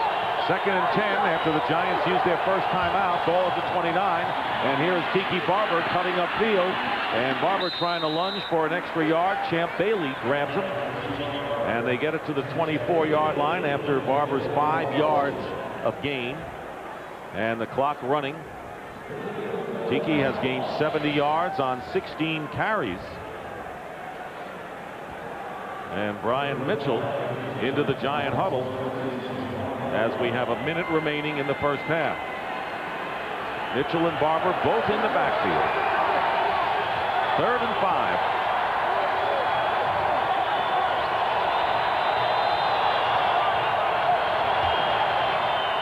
Collins on a big 3rd down play in the first half, and the pass caught for the first down by Barber.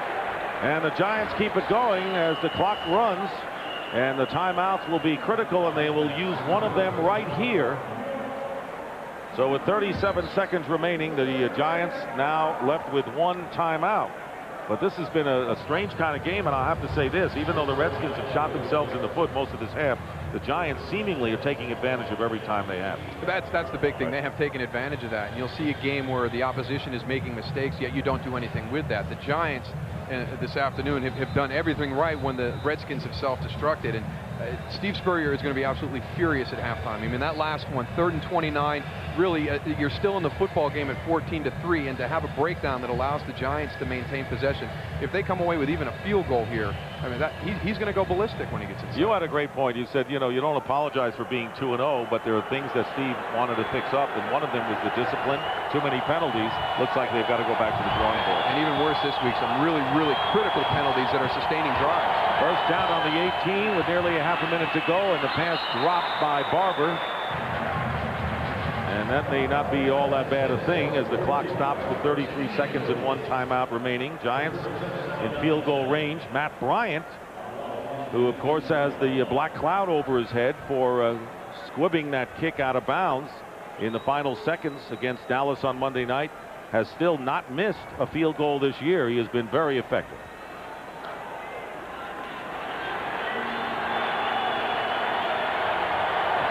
Second down and 10. From the 18, and here is Collins to Amani Toomer out of bounds. He made the catch, stayed in bounds, and a first down at the 5-yard line, beating Fred Smoot on an out pattern, good for 13 yards. Watch this protection. Watch Tiki Barber step up on Jeremiah Trotter. Get up, eliminate the distance between you and the blitzing linebacker, and secure him, especially in the middle. He doesn't have as much room to maneuver. Get on him quick. Jim Fossil knows right now that his offensive line is controlling the line of scrimmage. The second half, you'll see a wide open Giant attack as they come out. And they're starting to open it up even in the second quarter of this game. It'll be 1st and goal at the 5. Brian Mitchell and Tiki Barber flank Kerry Collins, and Collins is passed and he threw it away, and he knew that Ike Hilliard was covered and purposely threw it over the goalpost, bringing up 2nd down and goal. That's the one thing that I've noticed about Kerry Collins this season, is how much mature he is, how much more composed he is. And, you know, they talked about last week, what happened in that Dallas game last week, in the second half of that game, especially the 4th quarter. You know, a couple of years ago, Kerry Collins wouldn't have been able to come back out and do that, to bring that team back and put them in a position to possibly win that football game. Asante Shanko, the number 3 pick from Oregon State, not far from here, has entered the game, 2nd tight end, 2nd down and goal at the 5. And here is Collins, and Collins to Hilliard, and Hilliard gets in, touchdown Giants. Ike Hilliard with a catch, dove for the end zone, and the 5-yard touchdown pass gives the Giants a 20-3 lead. And for Hilliard, that is his 2nd scoring reception of the game. Watch him finish this play. It's a quick flat pass, but watch the change of direction right there. Champ Bailey's moving up to make the tackle. Ike Hilliard plants one foot and gets directly north and south on that break and gets into the end zone. Now Matt Bryant with 19 seconds remaining in the first half. And the Giants leading 21-3, and you have to go way back to where the Redskins had the Giants with 3rd down and 29, and 2 penalties gave them a first down, and the Giants wind up with a touchdown. Coming up on the Visa Halftime Report, JB, Terry, Howie, and Jimmy will have scores and highlights from around the league. And the new and improved Fox Sports ticker has up to the second scores and stats. Amazing how the Redskins have let the Giants off the hook, but as we've said, the Giants, hey, you want to give it to us? We'll gladly take it. Thank you. We'll gladly take it. And I mean, the first quarter of this football game was played almost predominantly in the Giants' end of the field, and the Washington Redskins did nothing to take advantage of that. And now they find themselves down 21-3 at halftime. Now, they came back from 17 last week against Atlanta, but you could see some promise in there as they went into halftime. This week's going to be tough because they're going to go in there and they're going to get a tongue lashing from that gentleman right there. And as you pointed out, it's not going to get any easier for the Redskins in the second half because, you know, the Giants are going to now take to the air, not concerned to be as conservative. As you look at Kerry Collins with a passer rating of 139.4. That would put you at the top of the heap, wouldn't it? Yeah. You think Matt Bryant's going to squib this? You have a great sense of humor, Moose. It's down the middle. Let's backtrack to Monday night. Returning it, Chad Morton.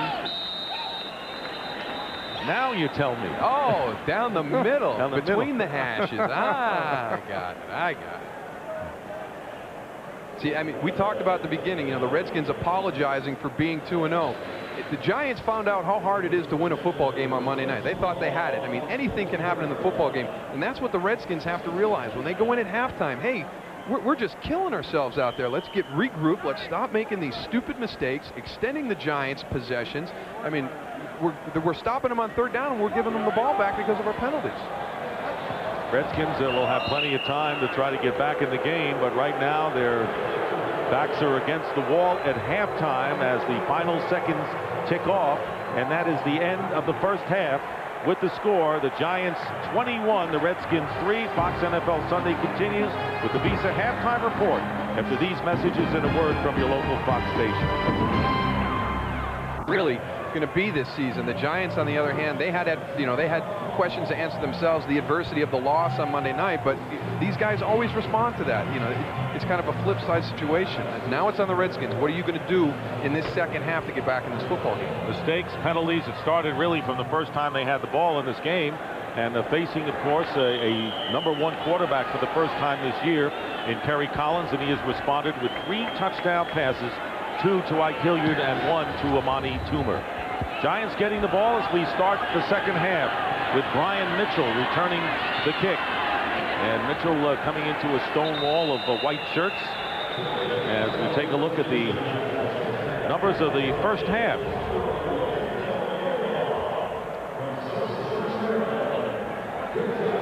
This is the only one you got to see. 9 penalties for 75 yards, and not only the number, but the time that they happened in the game, what they resulted in. A big offensive play that gets called back, a 3rd and 29 situation, and they stop them and then give them the ball back because of another penalty. How about the last 4 quarters since halftime on Monday? Collins 28 for 50, 6 touchdowns, no interceptions, and 3 of those TDs to Ike Hilliard, number 88. So what a turnaround for him. First down on the 25, and Tiki Barber around left end, getting 7 yards on first down. Giants again going with a patchwork and young offensive line, featuring 2 rookies, Wayne Lucier at center and David Deal, the right guard. Deal started the opener at right guard. Chris Bober, who had been the center, playing right tackle. Rich Seibert has been the steady man, and Luke Pettigrew coming back after suffering back spasms last week. 2nd and 3 from the 32, and this time they go Tiki off the right side, and maybe a yard will bring up 3rd and short with Ronaldo Wynn in on the play for Washington. Jim Fossil content to start out this second half exactly how he started out the football game earlier today, with handing the ball to Tiki Barber. You know, I really feel that now he has to realize that that offensive line that I really feel was unfairly criticized in their performance on Monday night. I thought they did a good job under the circumstances. Kerry had 2 sacks, but other than that, they did a nice job up front against the Dallas Cowboys. It's time to just turn it loose. Don't sit on this lead. Yeah, you don't make it on 3rd down. The Redskins have some impetus with a lot of time. So the Giants trying to move the chains, and they will not, as a flag goes down, as Tim Carter was hit by Fred Smoot. Surprise, surprise. Another first down on a penalty by the Washington Redskins.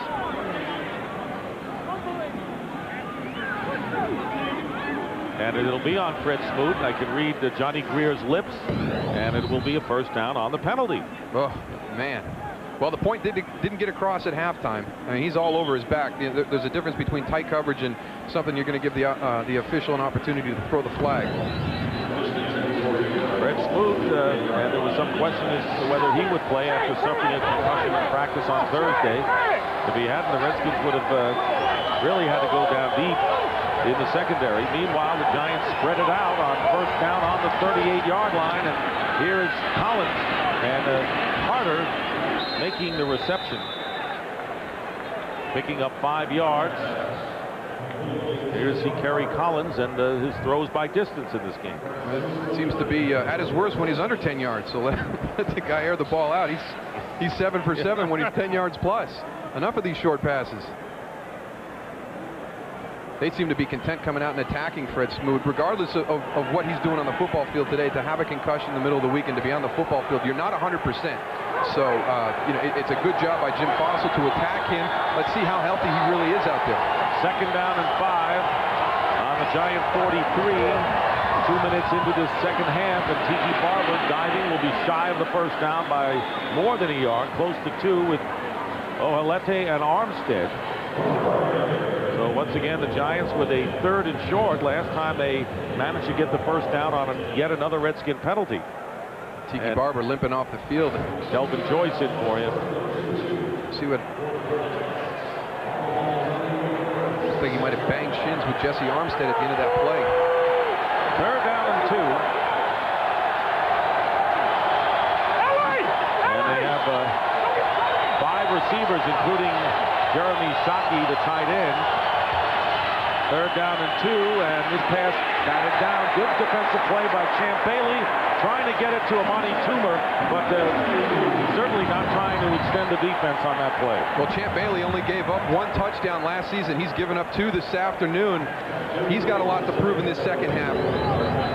The Redskin defense need their playmakers to step up. Champ Bailey, LeVar Arrington, Bruce Smith, these guys, they got the game turned around last week in Atlanta. They're going to have to do the same thing this week. And this guy right here, Chad Morton, he has the ability to make a big play to turn the momentum of a game around. He's had a couple of good returns so far today as Jeff Teagles prepares to punt, and Morton standing back on his 10. This kick bounces at the 5, and the Giants will down it inside the 5-yard line. Great hustle downfield and a great hang time. Kato Serwanga inside the 5. Fox NFL Sunday is brought to you by UPS. What can Brown do for you?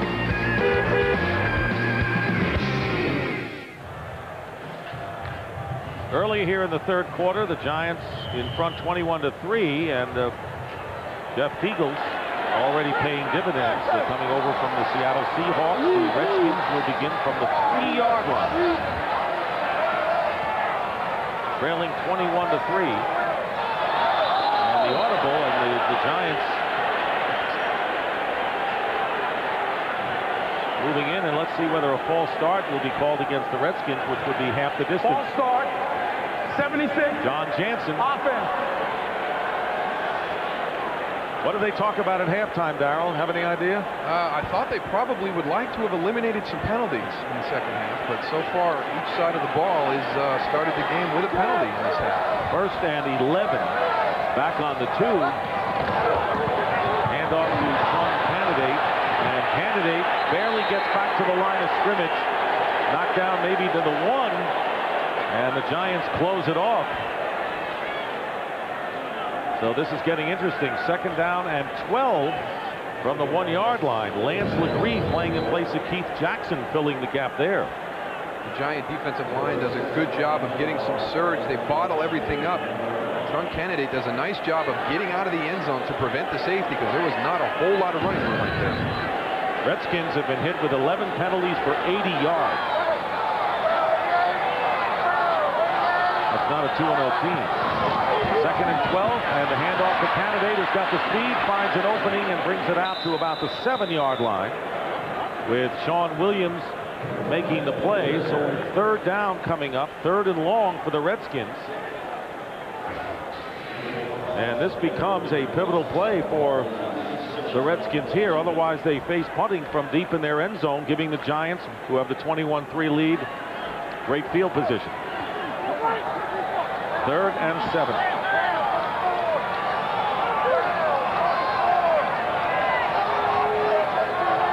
And another audible called by Patrick Ramsey with 7 on the play clock, and the handoff to Candidate.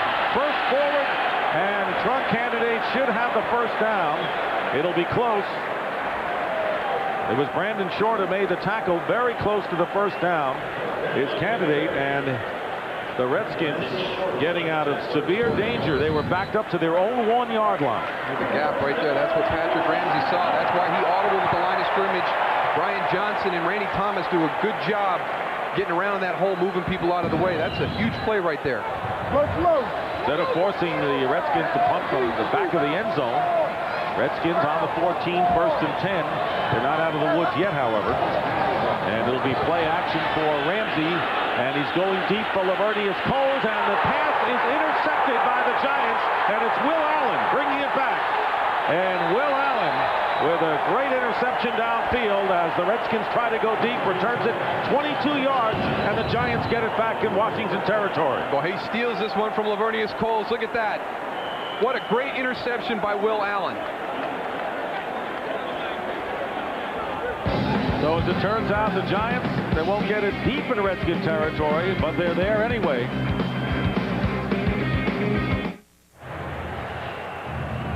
Well, you have to see this interception by Will Allen. They talk about football being a game of inches. Watch how close this is to an 86-yard touchdown. Look at the concentration right there. That is full extension. Boom. That's the difference between an 86-yard touchdown or Giants ball, 1st and 10 at the 38. You won't see a better interception than that one. 38-yard line, 1st down, and Collins dropped by Ike Hilliard. And it's 2nd down and 10. So the first turnover of the game, and the Giants getting the interception. Last week, Ralph Brown had an interception early against the Dallas Cowboys and returned it for a touchdown. And this crowd at FedEx Field has been silent. They have been quiet. They have been disappointed. Disappointed, mainly. Yep. Here's an audible Perry Collins style on 2nd and 10.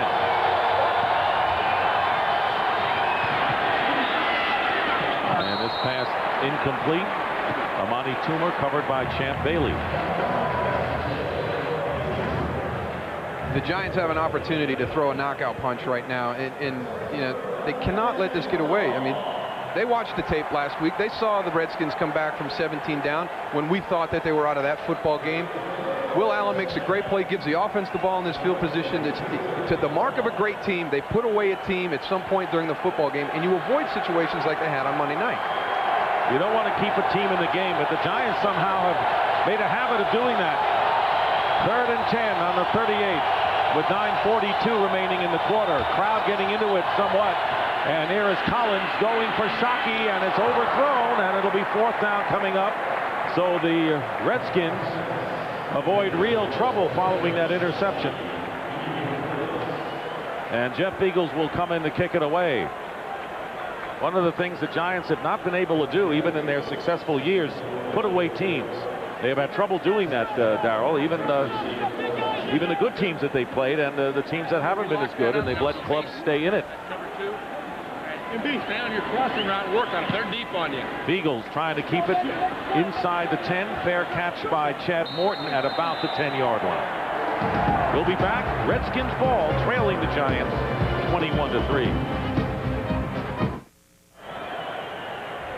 9:29 remaining in the 3rd. Giants 21-3.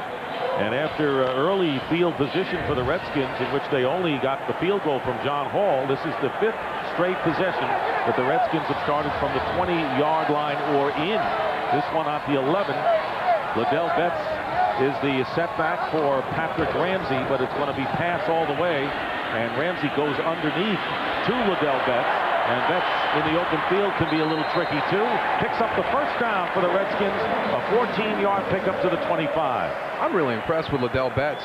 They talk about him being their straight-ahead downhill runner, but he's got some really nifty feet. Had a great touchdown run last week, running through some small openings in the Falcons' defense. And right there, he made a whole lot out of nothing.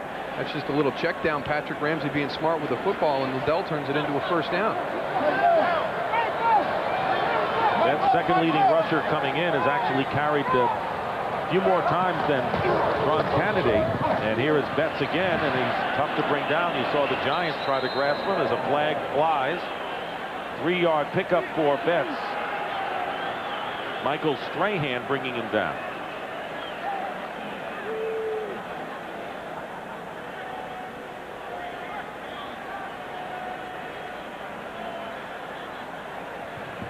Holding, number 50, offense. Still 1st down. And Betts comes off the field limping. not good news for the Redskins, nor is the fact that they've committed yet another penalty. They've been in double digits. Larry Moore, the center, called for holding. 12 penalties, 91 yards. It's tough to overcome an afternoon when you got that many penalties going against you. And the timing is just, gosh, absolutely the worst possible times. That's going to be the number one bit of attention for the Redskins as the flags fly again as the candidate goes off the right side, and this one will go against the Giants offsides. We'll make it a 1st down and 15. Offside, 72, defense. Your 1st down. Rookie Osi Umenyiora. Michael Barrow talked to us about the special shoes that Osi wears. He says he wears the wide receiver type shoes, and speed is the name of his game. So they're called tempo shoes, and he's an up-tempo guy, but you don't see very many defensive linemen wearing a 3/4 shoe. Maybe he'll go downfield on a play one of these days. Ramsey's pass, and it's ruled a catch. Great catch at the 30-yard line by Rod Gardner with Will Peterson all over his back, short of the 1st down by 5 yards. And right now for a game break, let's check in with James Brown in Los Angeles.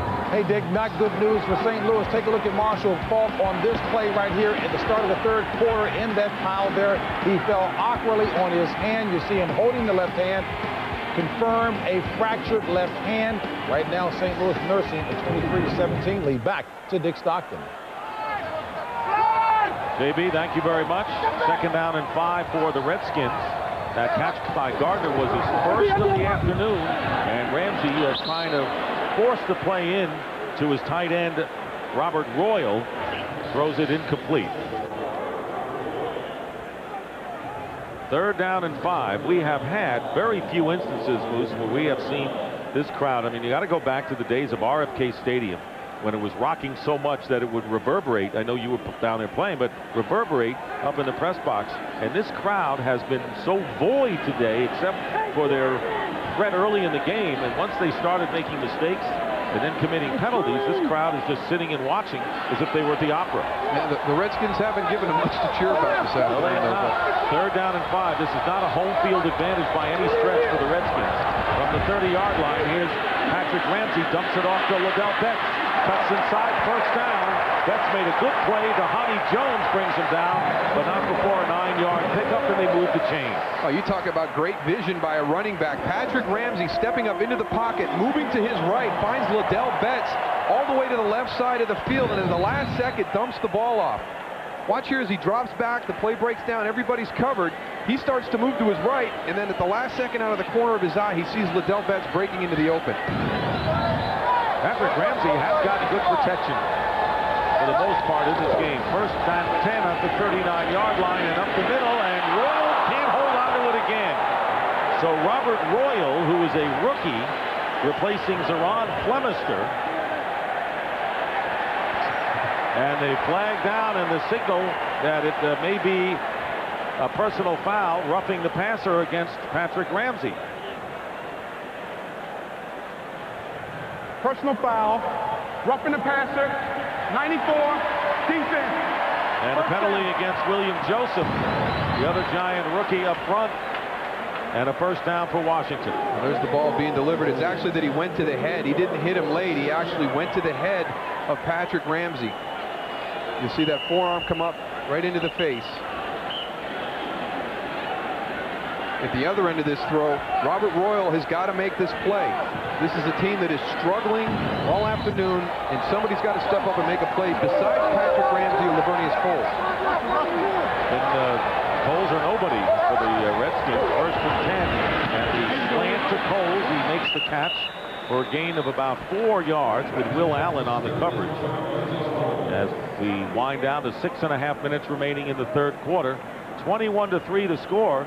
You pointed out we saw a big comeback last week by the Redskins, so you're really never out of the game, especially with the defensive plays, turnovers, onside kicks, and all that.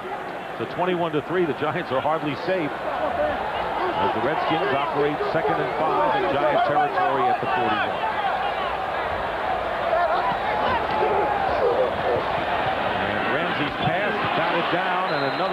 Offensive play this time by Will Allen again, and trying to go to Lavernius Coles again was Ramsey.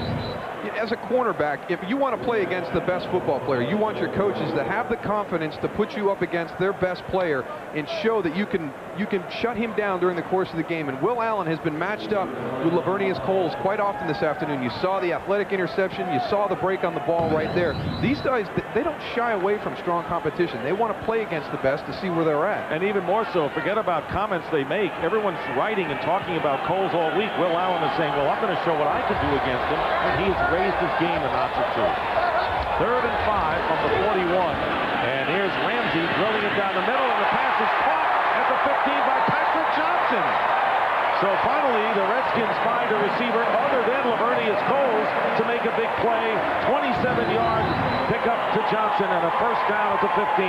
Patrick Johnson beats his man immediately at the line of scrimmage. He gets around Kato Serwanga, gets over the top, and Sean Williams cannot get there in time. But that route was won right at the line of scrimmage on the release by Patrick Johnson. And that is his first catch of the season for the 3rd wide receiver, Patrick Johnson. Darnarian McCants also has been battling him for that spot. 1st and 10 at the 14. Liddell Betts going out in a passing pattern, but Ramsey not looking his way. Instead, he goes to McCants, who gets the first down inside the 5-yard line. And let's see where they spot it. It appears that the Redskins will have a 1st and goal at the 4. Patrick Ramsey now is looking for Lavernius Coles in one-on-one situations, but when they go to the zone coverages, he knows that they're going to rotate over the top to give some help. Now he's going to other receivers. Darnarian McCants on that situation. You saw Patrick Johnson before that. That's the great thing about having a multitude of weapons on the outside. If there's only one guy, you can take him away, but these guys have some weapons. And great adjustment for Spurrier. He says, look, Coles is being blanketed by Allen. I got to go to some other people. So Ramsey 6 for 8 for 75 yards on the drive. 1st and goal at the 4, and here's Ramsey up the middle, and the pass intended for McCants. A flag is down, and the Giants may be called for pass interference. Mike Barrow, the middle linebacker, defending on the play. Pass interference, number 58, defense. The interference is in the end zone. The ball will be placed at the 1-yard line. First down. You heard that. It was in the end zone, so that ball goes to the 1-yard line. If that happened outside the end zone, it'd be half the distance. So, tough spot for Mike Barrow, though. You've got the whole middle of the field wide open. You got a wide receiver coming across. You're just doing all you can to try and make sure he stays covered. And Lenny Friedman, a right guard, is in as a tight end, and here's Rock Cartwright, and he's going to lose 3 yards back to the 4. 1st and goal at the 1, and the Giants faced by Michael Strahan, who all of a sudden becomes ferocious, and the loss bringing up 2nd and goal from the 4. That is just unbelievable penetration by that Giant defensive line on their left side. It's like they knew what play was coming. They got a tremendous push over there. The running back had absolutely nowhere to go. Look at the push. They're pulling people on the goal line. I don't know. I think you just open up an opportunity for a guy to get upfield immediately when you pull down close on the goal line. 2nd down and goal from the 4. And Ramsey spreading it out, and his pass is caught by McCants for a touchdown.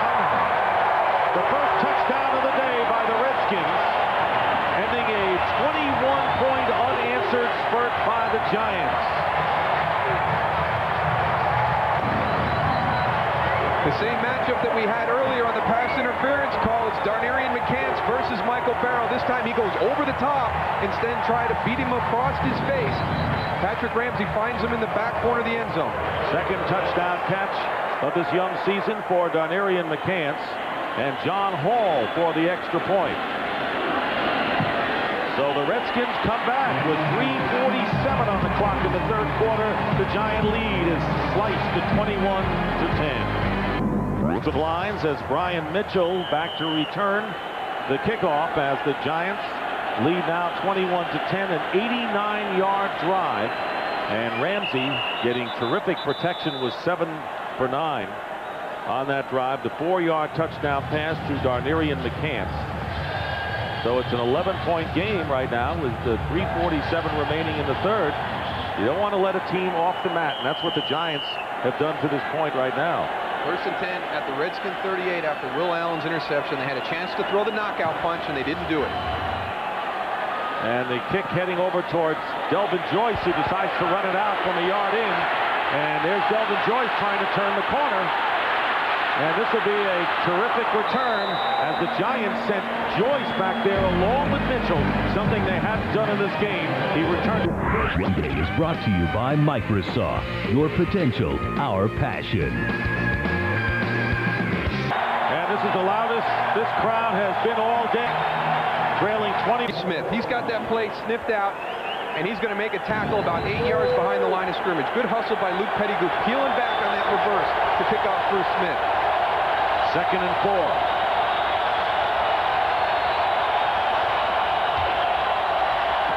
Barber.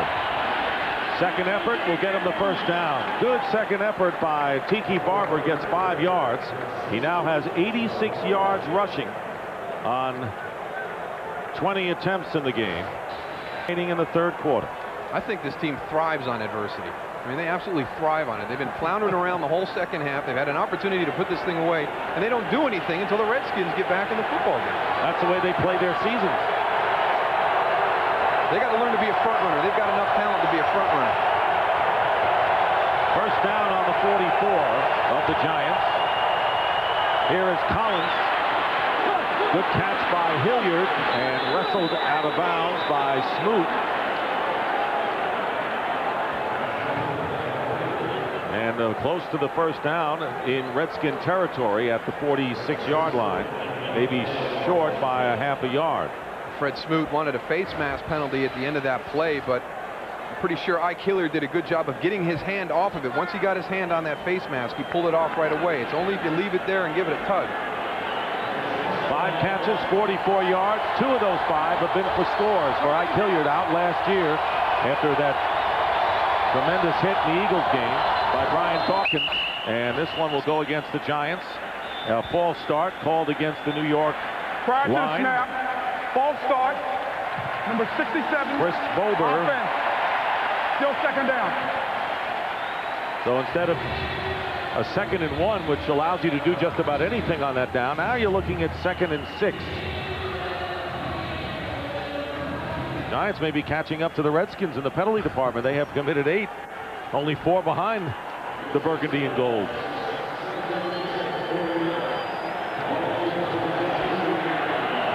In fact, the Giants have the lead over the Redskins in the penalties this quarter. What do you get for that? Nothing. A whole lot of nothing. And the Giants calling timeout, their first of the second half.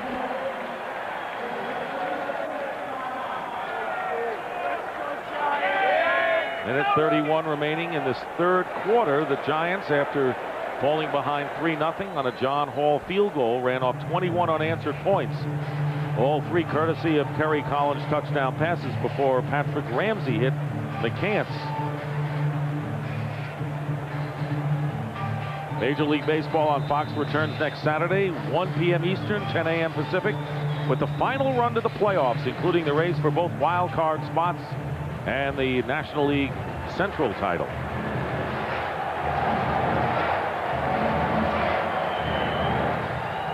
New York Yankees on their way to clinching the AL East. Big fight in the baseball in the American League, the wild card between Boston and Seattle, and also Seattle battling Oakland.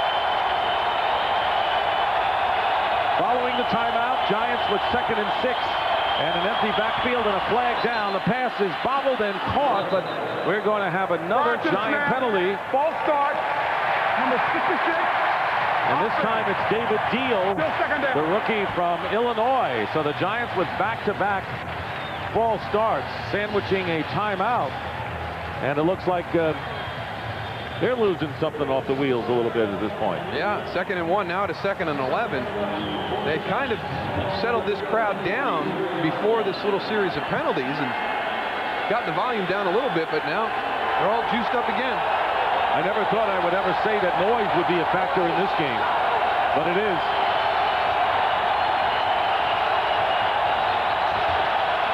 Second down and 11. Collins' pass caught by Hilliard, and Hilliard is dumped about a couple of yards short of the first down. by Fred Smoot.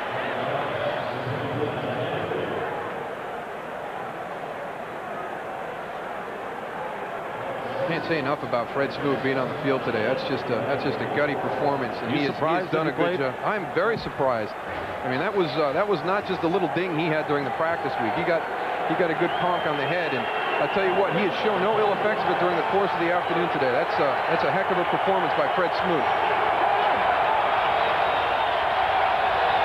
Third down and 3. And here comes the blitz on Collins, and Collins loses the ball. And Tiki Barber picks it up and covers it up to prevent disaster for the Giants, who are knocked back, way back, inside their own 40-yard line. And they sent them all, didn't they? They really did. They had them coming from everywhere. LeVar Arrington, Jeremiah Trotter both coming. Watch Tiki Barber. For all you young running backs out there, just get down on the ball. Don't try and pick it up and give the defense an opportunity. This is already a bad play. Go back, fall on the ball, cover it up, give your team the ability to punt the ball down the field. You see a lot of guys go back there, try and scoop that thing up and try and make something positive out of a bad play, and they end up putting it back down on the ground, and the defense gets it back. Barber alertly falls on it, and the time runs out, but you want to see a momentum that could favor a team down by 11? You might say that about the Redskins, who trail the Giants 21-10 after 3. Fox NFL Sunday. Start of the fourth quarter, the Giants will punt, leading 21-10, as the Redskins getting the tempo back on their side. Chad Morton to return the punt from Jeff Beagle.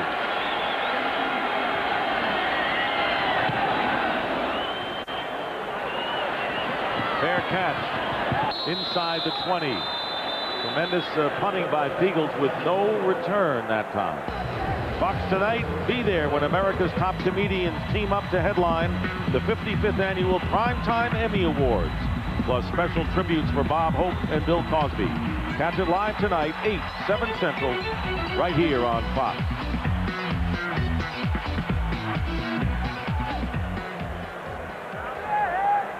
Now it's up to the Giants defense to try to prevent the Redskins from getting something going again. They scored on their last possession, going 89 yards in the process. They begin from the 18-yard line.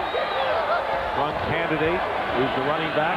Ramsey trying to put it in the air, sees nobody, will run for it and get the first down and hold on to the ball. Right up the gut did Patrick Ramsey run to the tune of 18 yards. That's what happens when you're playing man coverage. The quarterback drops back. He looks downfield. He can't find anybody open. You see everybody matched up man to man. Now, when these guys vacate the areas, look at the void that they leave for Patrick Ramsey. And a lot of the times they've got their back turned to the quarterback. They don't even know he's running until the defense starts to yell. That's Ramsey's third scamper of the season. He's gained 45 yards in the process. On first down, the pocket goes down, and so does Ramsey, and flags will come up from upfield with McCants pointing at Will Peterson. Ralph Brown and Michael Strahan both getting to the quarterback here. Another area of concern that Steve Spurrier wanted to work on today was protection. He really felt bad about that. And the penalty will go against the Giants, so instead of a big loss on a sack, the Redskins will be looking at a first down. Watch Michael Strahan right here. He's going to grab Rock Cartwright in protection and not allow him to get back inside to get Ralph Brown. That's a savvy veteran play right there. He's the reason that sack happened. So an 8-yard loss seemingly for the Giant defense goes by the boards. Instead, the Redskins with a 1st and 10 on their 41. Just the start of things in the fourth quarter. The Giants lead the Redskins 21-10. And here is Ramsey going deep.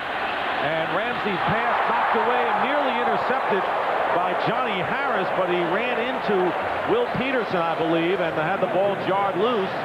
Rod Gardner was the receiver downfield for Washington. And Patrick Ramsey, he cannot make that throw. There's two guys in coverage. He's not going to make the completion. There's time you take your shots down the field. They're very fortunate that Johnny Harris was not able to hold on to that football. You see Will Peterson and Johnny Harris right there. Rod Gardner was the only receiver out on the route. You take your shots in one-on-one. They had 2 men covering him. There's no reason to let that ball go. You got to know pre-snap that the coverage doesn't favor you to get the ball downfield to take a shot. 2nd and 10.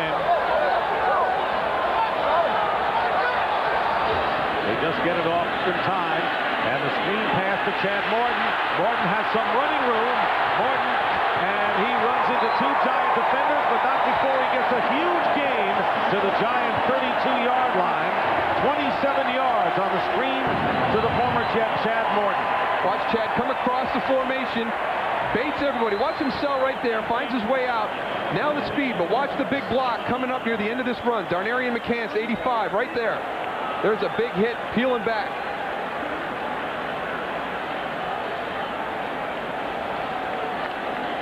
Boy, he hit Johnny Harris coming over to McCants, and the big gain. So instead of the 8-yard sack, you had the penalty on the defense. The Giants are playing like the Redskins did in the first half, now making mistakes. First down, and here's Liddell Betts, gets tripped up and is held for a 2-yard loss. Back to the 34-yard line. Good push by Lance Legree in that defensive front. Got upfield, got that play disrupted immediately. He was in the Redskins' backfield almost in time to take the handoff from Patrick Ramsey. Again, Legree starting and playing the entire game in place of Keith Hamilton. The great run defender who was out with a hamstring pull.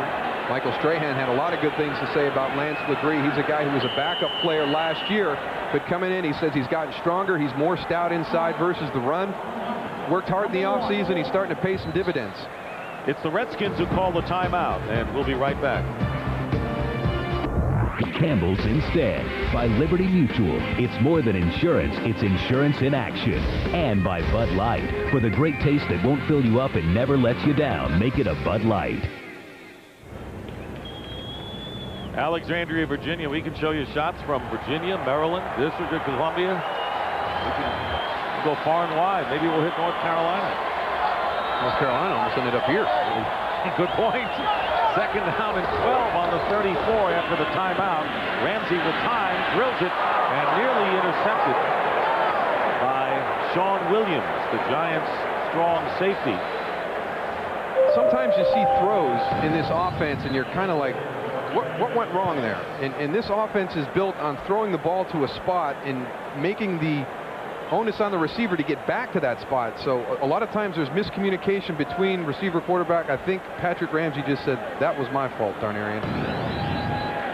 Because we did not see a receiver in the picture. So 3rd down, 12 from the Redskins 34. Less than 3 minutes into this 4th quarter.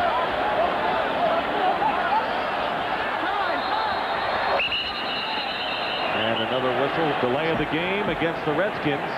That's the 2nd time they've been called for a delay of the game. Delay. Offense.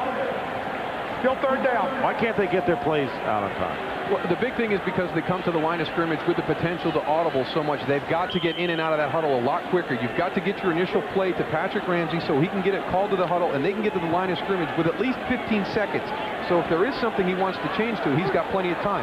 That's where the miscommunications come. That's where the blown coverages come, or the blown protections, because guys aren't getting the message because it's so hurried. 3rd down and 17, and knocked him out of field goal range, and now a deflection on the pass as Ramsey was looking for Lavernius Coles.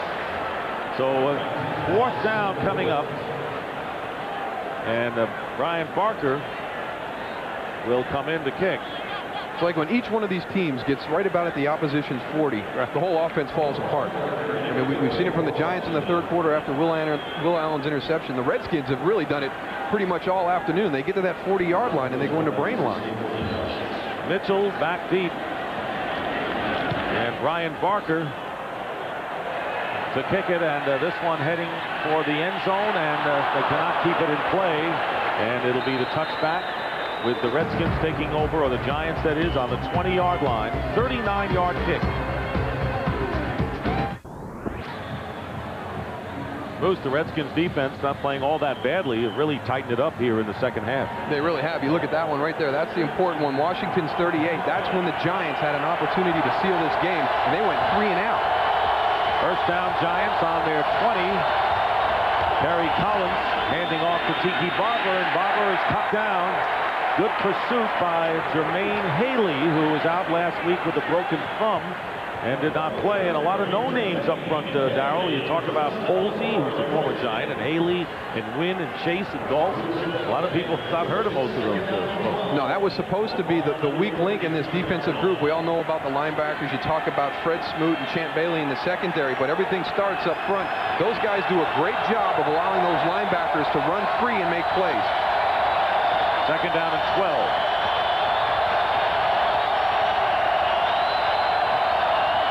Showing blitz of the Redskins, and they're going to send a couple, and the pass quickly thrown to Toomer, incomplete. And that'll bring up third down. And right now, let's send you for another game break to James Brown in Los Angeles. Hey, Dick, with the score tied at 13, take a look at Jeff Blake. Play action here to Emmitt Smith, hooking up with the fullback James Hodgins for the Arizona score. Less than 4 minutes left in regulation. Arizona looking for its first victory of the season. That would be over Green Bay. Back to Dick Stockton, Darrell Johnston. Not only that, I saw fans out there. I actually saw fans at Sun Devil Stadium. But they probably are Packer fans. Meanwhile, Ifeanyi Ohalete, the strong safety, is shaken up.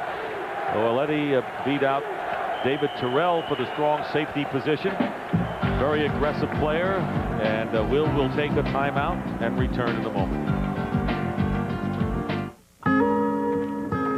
NFL Sundays, brought to you by Saturn, makers of the highly adaptable View redesigned L Series and the fun-to-drive Ion.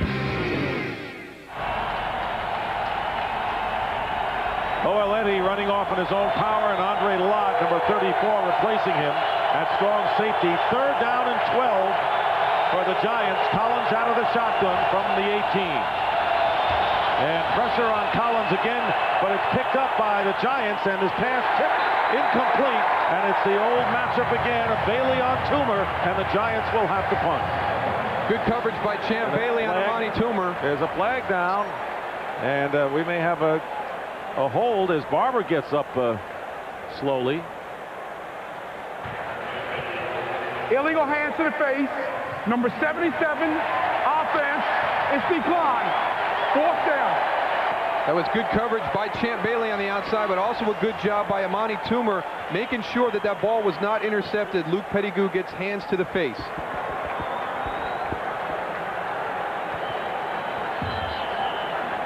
Fourth down, and Feagles will punt from inside the 10, inside the 5 actually, and Chad Morton looking for a return to try to bring the Redskins closer. His punt will drop and take a giant bounce, touched by Morton. He picks it up, trying to make something out of nothing. Flag is down, and that'll may go against the Redskins. No, I think it's going to be a face mask on the Giants. Okay. Chad Morton got real lucky. You never let a punt hit the ground. It was only about 10 yards away from him. You don't know what the hop is going to do. He's got to get up there and make that catch. Marcellus Rivers on special teams on the coverage. And this would be a big one. Personal foul, face mask, number 83 of the kicking team. First down. And Chad Morton really dodges a bullet here. He's going to get a huge break. There's 83, Marcellus Rivers.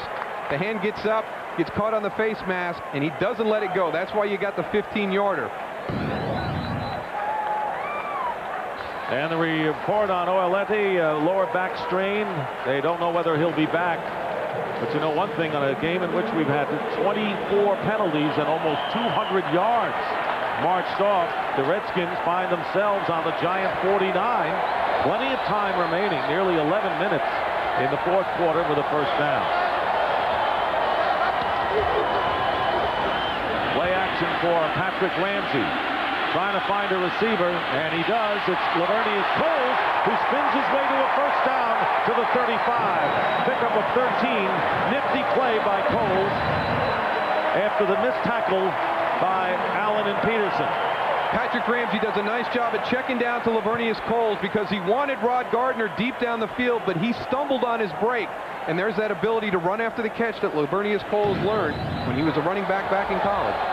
First down on the Giant 36, and the pitch to Ladell Betts. Got some blocking, and Betts ridden out of bounds by Brandon Short.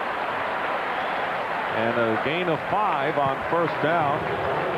Well, the game definitely has swung over to the Redskins side because they have had one good 89-yard drive. Their defense has held the Giants, and the Giants have committed some atrocious penalties here in the second half. Now they've gotten bit by the penalty bug here in the second half with some really critical calls, just like the Redskins in the first half, not only having the penalties, but having it at the worst possible times. Second and 5 on the Giant 31.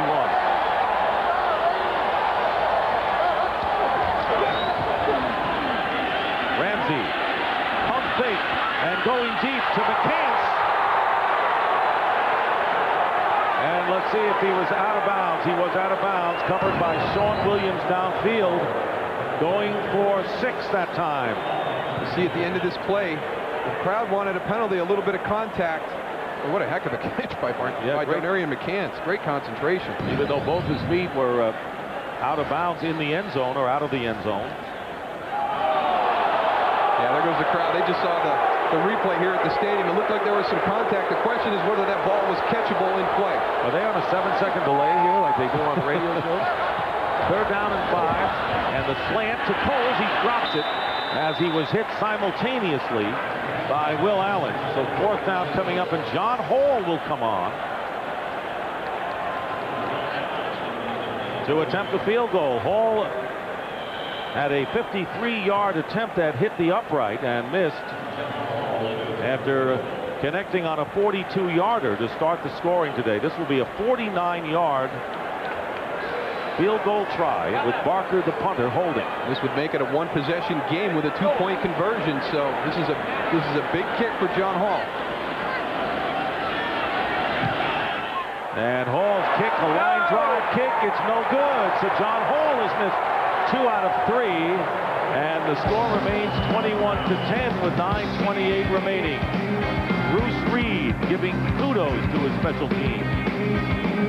Patch kick. That means the Giants are going to overload this area right here because that has to be the flight of the ball. I think this ball was tipped after it was kicked. Number 99 might have gotten a hand on it right there. Keith Washington went up high. I think he got a tip. I actually thought I heard it up here in the booth. First and 10 at the 39, and the handoff to Tiki Barber, who dives forward to the 44-yard line, picking up 6 yards. Keith Washington, a very big pickup, and if you said you heard it, you know, I'll tell you what, he's got the greatest ears, because he just had the skin of his fingertip on that ball. But I mean, it looked good when it was coming off the right hash. It looked like it had the right path, the right trajectory, and then all of a sudden it really went hard left and went down. So, and the way the kick was line drive, and the way that the kick flowed after it was kicked showed that it might have been touched. So my point. I'm with you. I'm with you. Solid point. Darrell said he heard it, and I'm with him. 50%. Here is Kerry Collins swinging it out to Ike Hilliard, and the Giants get a first down into Redskin territory with Jeremiah Trotter on the coverage. Well, do you think that was a big enough wake-up call for the Giants to get almost to a one-possession game? Do you think they're going to turn it back on again now? The question for the Giants always is how close is serious, you know, and that's been their story in seasons. Remember, put the chips to the middle of the table in the last year again when the Giants were forced to, in desperation, win almost the remainder of their games. And, you know, Michael Strahan, when we talk to him, he says, I think our problem is we want to come out and just kind of feel our way through football games. And, you know, how good are we? Can we be this good? Just come out and play. First down, Barber trying to go outside, flag down. Tiki Barber with a short gain and another penalty. That's a big one. Holding. Giants will go back into their own territory. Holding. 66. Offense. Still first down. David Deal, the rookie right guard. David Deal's got a handful of jersey right there. Especially when the defender starts to spin away and you create that separation and the refs see that jersey start to stretch. You're going to get a flag, and that's the thing. I mean, we've had a lot of penalties today, but these are legit. I mean, they're not touchy things that could have. Well, we could have let that one go. There's been everything they've thrown a flag on has been a legitimate call. Seattle taking the lead over St. Louis, 24-23, with a minute to go in the fourth. Got a good one here. First and 20 back at the 40, and they swing it the other way to Tiki Barber, trying to find some running room, following his blockers, and out of bounds he goes. Martin Chase making the tackle, and right now for the game break, let's check in again with James Brown in LA. All right, Dick, let's take a look at the Seahawks here, capitalizing on this opportunity. 10 plays, 74 yards. Matt Hasselbeck hooks up with Corn Robinson, and the PAT is good. Seattle nursing a 1-point lead with exactly 1 minute left in regulation. Back to Dick and Darrell. Be a huge win for the Seahawks, Moose, if they were to win, go 3-0 and beating the St. Louis Rams. You have a game early in your season that's going to define yourself as a team. I think that's what that is for the Seahawks today. Second down, and here is Jeremy Shockey, gets by one defender, and finally Fred Smoot brings him down. But it'll be third down and long for the Giants on the 47 of Washington. Jeremy Shockey, who has 4 receptions for 53 yards on the day. Giants leading 21-10. 2-possession game right now, with under 6.5 to play in this fourth quarter. They marked the ball at midfield. That was where the forward progress was for Shockey. So it'll be 3rd and 10. And the Giants are hanging around like they're ready to call a timeout. Lollygagging around, we should say, and they do. That's their second timeout. You guys never used to lollygag in Dallas, did you, all the time? Huh? A little Bull Durham there, huh? They're lollygagging in the huddle. They're lollygagging on the way out of the huddle. What's that make them? Lollygaggers, Dick. Well, we can have a little Bull Durham there. It's one of the great sports movies of our time. Want to remind you, coming up on the SBC postgame report, time permitting, JB, Terry, Howie, and Jimmy will have scores from around the league, and the new and improved Fox Sports ticker has up to the second scores and stats. Jim Fossil trying to bring the Giants back from a nightmarish Monday night loss to the Dallas Cowboys to regain their footing at 2-1 if they can. All the Redskins want to do is stay undefeated. New York, the ball was re-spotted. No timeout. Still third down. So no timeout because there was a question on the spot. So the Giants still have 2 timeouts remaining. And the way this game is going, they may need them. 3rd down and 10.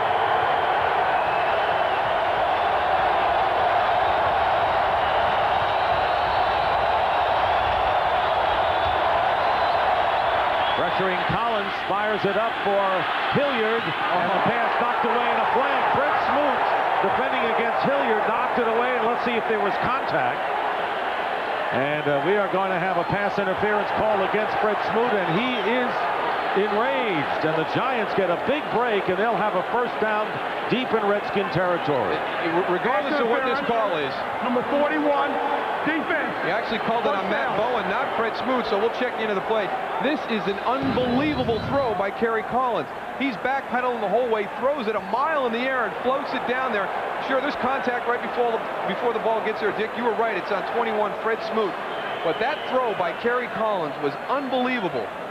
Watch this as he's backpedaling. He's buying himself some time and just floats this thing up in the air and drops it right in the bucket. And we see them do a drill at practice. Yes. They're about 45 yards away, and they say, who can be the first one to drop it in the bucket? That little game they play just paid some dividends. How about for arm strength as Tiki Barber dives inside the 20-yard line. And right now, for a game break, let's again go to JB in LA.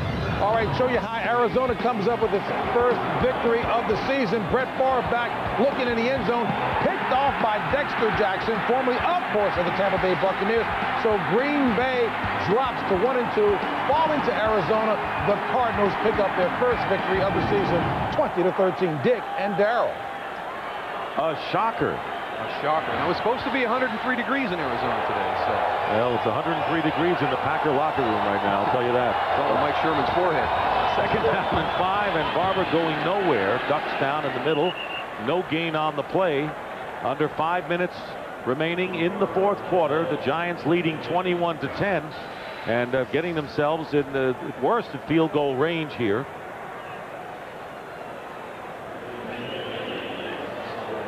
It would still be a 2-possession game, but those possessions would be touchdowns. Yeah, and that's a big difference when you're talking touchdown, field goal.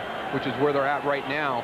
Obviously more difficult, but if this team wants to be the team that people think they could be with the talent they have, they need to score a touchdown right now and just put this game away. They've been hanging around all day trying to figure out what they want to do. Make a statement on this drive. And here is Kerry Collins going for Amani Toomer, and out of bounds. He was double covered. So 4th down, and Matt Bryant will come on. By the way, Ifeanyi Oyelowo, who was shaken up before, did return. And so here is Matt Bryant. His first attempt today, 37 yards for Bryant, who has not missed on the year. Bryant is 4 for 4.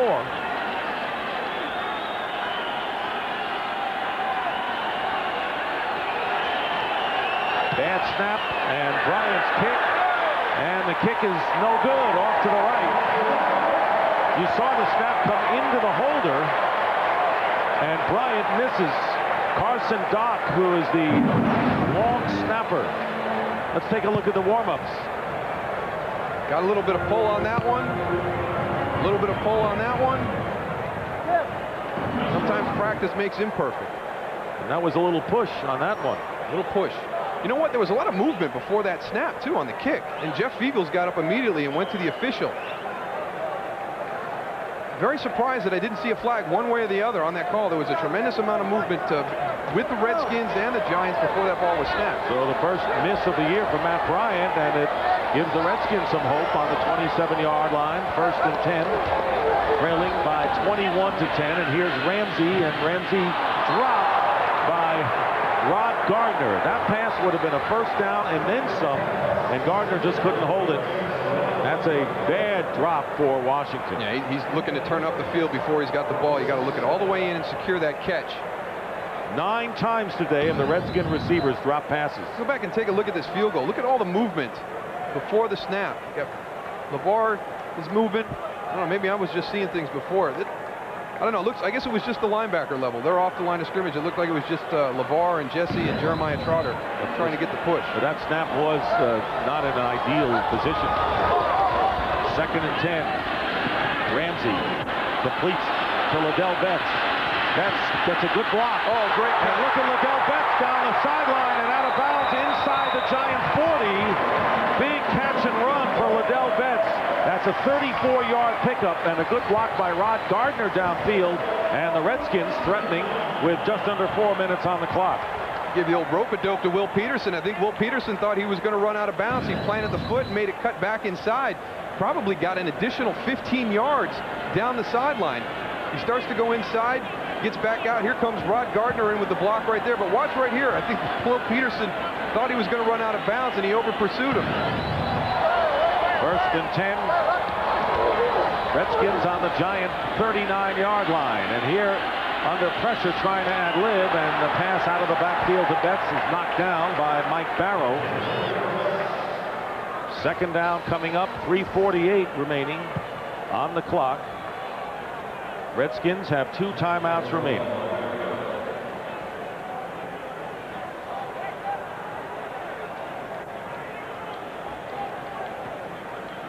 It's interesting that the Redskins have the ball in Giant territory and a chance to make it a lot closer. You never know it by listening to the crowd right now. Yeah, they get excited at times, but as an offensive player, I like silence. I used to get so mad in Dallas when our fans would get real excited when we had the ball, because especially these guys with the amount of audibles they do at the line of scrimmage.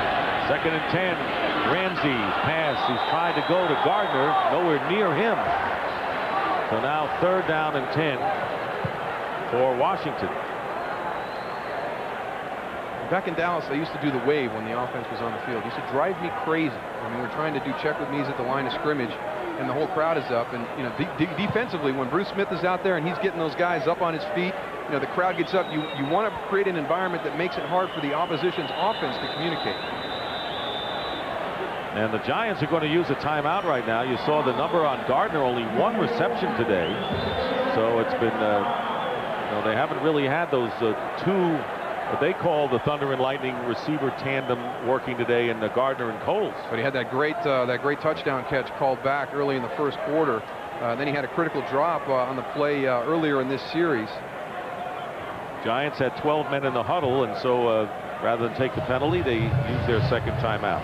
Today's game is being produced by Bob Stenner and directed by Sandy Grossman.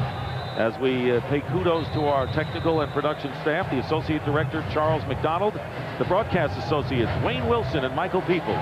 The technical producer is Bob Mueller. The pregame show was produced by Scott Ackerson and directed by Bob Levy. The studio technical supervisor is Jack Simmons. The senior producer is Bill Brown, and the executive producers of Fox Sports are Ed Gorin and David Hill. As the Redskins line up third down and 10 from the 39 out of the shotgun, Patrick Ramsey. And his pass is caught by Coles. Lavernius Coles diving and still on his feet, gets close to the 15-yard line. A huge third down play, 23 yards. And there you see Patrick Ramsey got hit a little bit, flexing his right hand, but he's a tough one. Oh, yeah, he is a very tough kid, a tremendous competitor. John Jansen's been doing a great job on Michael Strahan all day. That time he goes inside. Randy Thomas misses him. Michael Strahan gets his first hit on the quarterback this afternoon. From the 17, Ramsey, and the pass knocked down. Gardner again, the intended receiver, and Will Peterson defending nicely for the Giants. Well, he is really dropping that hand. He's still shaking his hand, trying to get it back. You don't know if he got hit on the funny bone. Now, last week he hurt his left shoulder. He fell on his left shoulder, his non-throwing arm, but we got some problems with his throwing hand right now. He's flexing it back and forth. He's trying to shake it. When he throws it, he drops it down.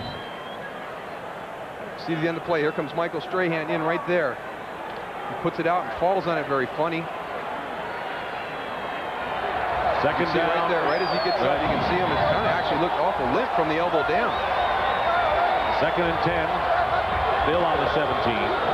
3 minutes remaining, and the pass to Gardner is caught and out of bounds, stopping the clock at 2:57, picking up 9 yards. Peterson on the coverage.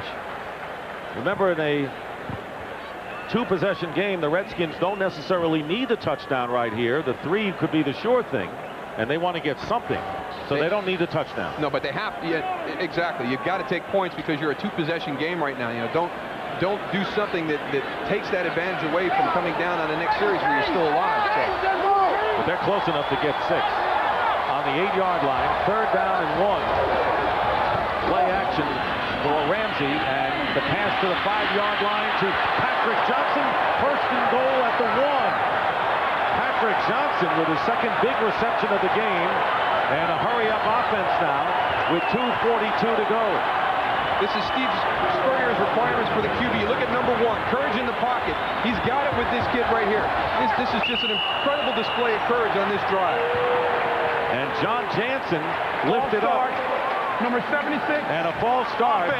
How bad is that? If you're the Redskins, you have a first and goal at the 1, and now you go back 5 yards. And it's on the audible again. If you look at what they're doing, it seems that every time they're going to change something, the guys are jumping on that first movement of what Patrick Ramsey's doing. But going back to this is the formula that he had success with in college. You look, courage in the pocket, his decision-making because of all the audibles and changing the play at the line of scrimmage, and then arm strength is down the ladder, and that's true with the quarterbacks he had at the University of Florida, but he's got all 3 with Patrick Ramsey right now. First and goal at the 6, the pass is caught, and it's a touchdown to Gardner. Ron Gardner. 6-yard touchdown pass. So Gardner, who's been missing in action for most of this afternoon, finally coming alive here as the Redskins climb to within 5, and now finding out whether they should go for 2 or the extra point. They got to go for 2 to make it that one-possession game. Rod Gardner just simply goes down, hooks up right in front of Will Allen. Good timing on the throw, and that's what this system is about. It's about throwing the ball on time. And it's about making it a field goal game, so they go for 2 right here. Otherwise, if they don't get it, Redskins will still need a touchdown to pull it out. 2:27 on the clock.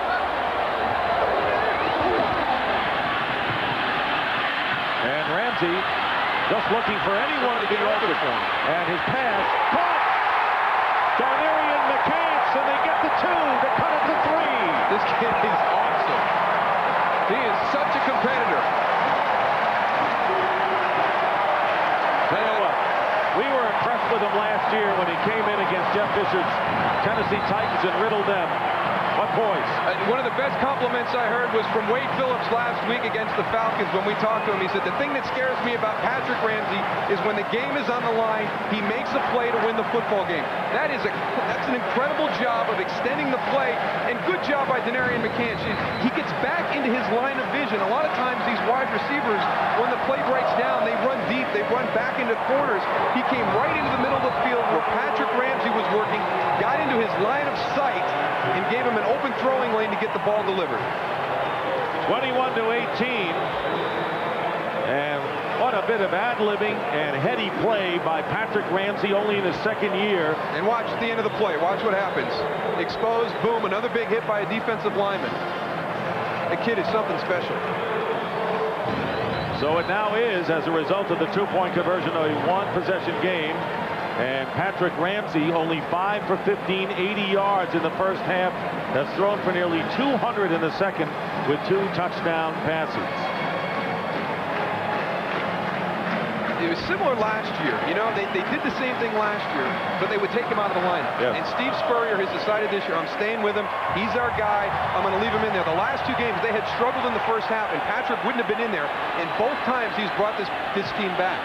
And the kickoff, as Brian Mitchell came up, will go into the end zone for the touchback. And right now, for a game break again, let's check in with James Brown in Los Angeles. Hey, Dick, take a look at how Cleveland won its first victory of the season. 11 plays, 91 yards. Here, Kenny Holcomb hooks up with Andre Davis at the back of the end zone and make that a 17-play drive. That gave them their first victory. That one over San Francisco. Back to Dick and Darryl. They're on their feet here, and you know, with the Browns winning their first, Arizona winning their first, all the Redskins want to do is win their third, and now it's the defense that takes over. But keep in mind that the Redskins have 2 timeouts remaining, and they have to use those timeouts on the defensive side. And they've got the 2-minute warning coming up in 27 seconds, so they make one big defensive stand here. They're going to get the ball with plenty of time to move back down the field to get into field goal range. From the 20, and Tiki Barber, not much. And the Redskins will call a timeout, leaving them with 1. And while we have a moment, we'd like to thank our spotter, Chris Visser, and our statistician, Rick Odioso, for yeoman work up here on the booth. And the rest of our stats crew, Mike Eldridge and Charlie Demeyer. Turned out to be what a Redskin-Giant game always is, a thriller going down to the wire. They always seem to be close. Giants have won 4 of their last 5 against the Redskins. And like the rest, a tight one. And even though sometimes early in the football games in this rivalry, because it's a divisional game, sometimes one team will jump out to an early lead, but the other group always hangs in there. They always come down to the 4th quarter, late in the 4th quarter, with one team trying to find some way to make a play to pull out a victory. Well, the Giants, by virtue of getting a couple of first downs, can make things a lot easy for themselves right here. 2nd down and 8 on the 22. And a penalty flag is down, and it'll be Prior to the snap, false start. False start. Number 77, offense. Still 2nd down. This crowd now is deafening. Penalty against Pettigrew for the false start will bring up 2nd and 13. You just see him right there. He flinches just a little bit. And as you pointed out, Dick, it's because of the crowd noise. As a tackle on the road in a loud stadium, you are not going to hear anything. You're going on the movement of the other players. And I'll tell you, having to worry about Bruce Smith on that side and all his tricks can do that to you. And the Giants will use their last timeout. Giants are out of timeouts, and the only time they would really need it, Moose, would be if for some reason they found themselves trailing and needed the ball back. Well, you know what? We saw some strange things on Monday night, didn't we? You can never say never anymore in the NFL after last Monday night.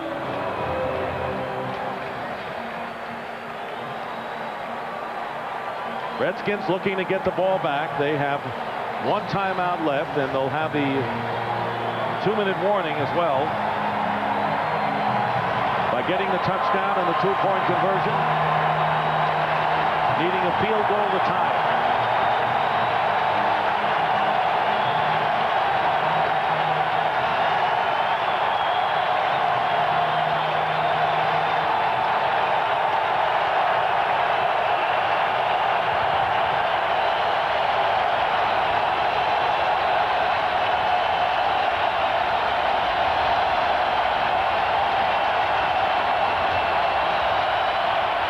to throw. And the pass is tipped and nearly intercepted. Ike Hilliard was the intended receiver, but several Redskins, including Matt Bowen, had a chance at the ball. And the reason that ball was not complete, Bruce Smith was right there. Big pressure on the outside. Kerry Collins cannot step up to make this throw. If Jeremiah Trotter doesn't tip that ball, I think Matt Bowen intercepts it. I agree with you. It's in Bowen's hands then. Now you cannot, and that's, I tell you what, Tiki Barber did all he could. That's a tough job for David Deal to get out and get to Bruce Smith coming on a flat-out pass rush from the right guard spot. Now it's 3rd and 13. Collins will swing it out to Brian Mitchell, and Mitchell will get out of bounds, and that's exactly what the Redskins want. That's exactly what they want. The clock stoppage at 2:08. They'll get another one at the 2-minute warning, and the Giants, with 4th down, will have to punt. And Brian Mitchell, in the process, has passed Jerry Rice for the NFL all-time lead in all-purpose yards. But right now, all he's thinking about is holding on for the Giants. Jeff Eagles will be kicking. Chad Morton is back deep. 2:08 on the clock. He's thinking about, why didn't I stay in bounds on that last play? And Eagles gets off a beauty. It's high, and the fair catch by Morton at the 28-yard line with 2:01. So the Redskins will be able to run off a play before the 2-minute warning. So they get a bonus there.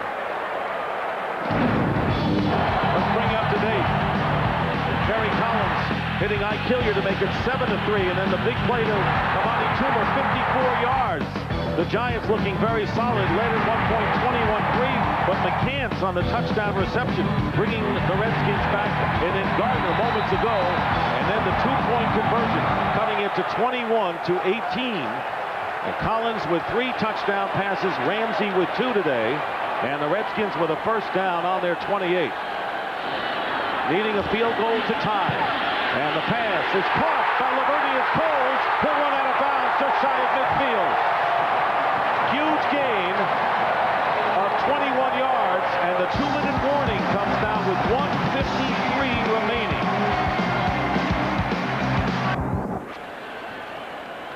Patrick Ramsey on that throw. This is just unbelievable. Watch his presence. He feels Michael Strahan coming. He pulls the ball away so it doesn't get knocked down. And look who's bearing down on him. Lance Legree right in his face. And he throws a strike to Lavernius Coles in perfect stride. Late 1st-round pick out of Tulane was Patrick Ramsey. And he may be the quarterback that Steve Spurrier is long for. Coles over 100 yards for the 2nd straight week. And 3 straight games, including the Jets. 1st and 10 at the 49 of the Redskins. 1:53, and they have 1 timeout remaining. And this pass downfield, and the flag comes down. It's caught by McCants. He had his shirt held on to, and he caught it anyway. And it was Ralph Brown covering him. So he might have been interfered with, caught it anyway to the tune of 31 yards. And a 1st down for the Redskins. There's another penalty marker down. Holding, 22, defense, it's declined, 1st down. I don't know how he caught it being pulled that way. Me neither. Remember, this is the guy who started everything kind of in the wrong way early in the game. Darnarian McCants makes a big catch, but gets a taunting penalty.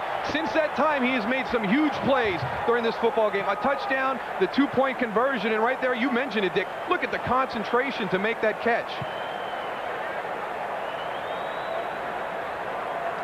Look at Patrick Ramsey on the snap. High and to the right. The kid's composure. I mean, Patrick Ramsey's composure is amazing to me for a 2nd-year player in this league. You know, we've said that the Redskins hadn't played a #1 quarterback until today. The Giants played a #1 quarterback in Patrick Ramsey today. Make no mistake about it.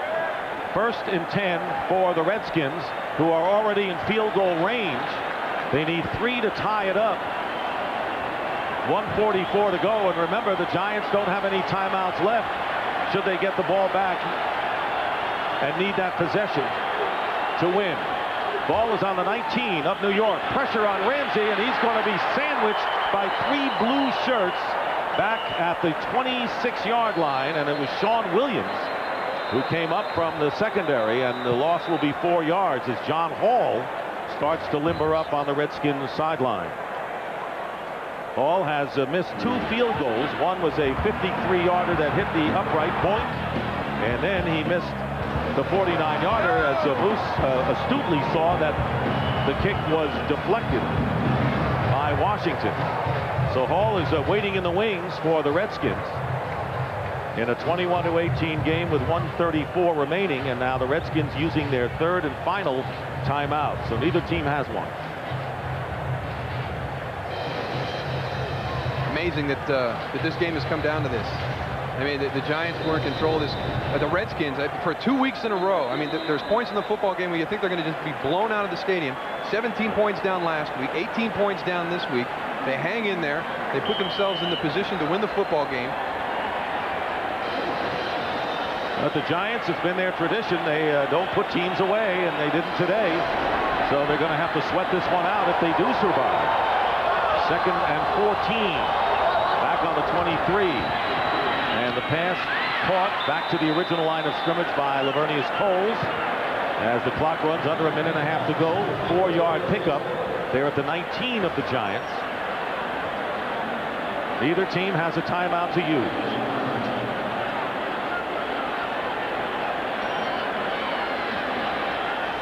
Do the Redskins risk trying to get in the end zone? That's what I'm thinking. Don't do anything foolish. Allow your kicker a chance to tie the game. And the pass is tipped. And nearly intercepted. Well, there was a risk there. Coles defended by Stoutmeyer, and a flag back at the line of scrimmage. So you can run the ball and run the clock down and try the 3, but if you're called for a holding penalty or something like that, you could be out of field goal range. Well, here's the big decision for Jim Fossil. Do you take the penalty and give him another 3rd down opportunity, where if they throw it incomplete, it's a longer field goal, or do you make them kick it right now? Still 3rd down. Larry Moore was holding number 50, the center. So now it is 3rd down, but now they're going to move it back to the 29. Oh, that's a tough decision for me. I don't know. I mean, I know there's a potential for a longer field goal here, but there's also the potential to complete a pass for a 1st down or a touchdown. Remember, no timeouts left. Do you think either one of these teams would love to have one in their pocket? 3rd down and 20. And here's Ramsey on the screen pass to Cartwright. Cartwright gets to the 15-yard line and does not get out of bounds, but they have plenty of time to line up and spike the ball. And here comes John Hall to enter the game to try to tie it up. A good play. 14-yard gain. And it is 4th down. So they must try the field goal right here. They can't obviously spike it and stop the clock, because they would give up possession. So this will be a 33-yard field goal attempt by Hall to tie it.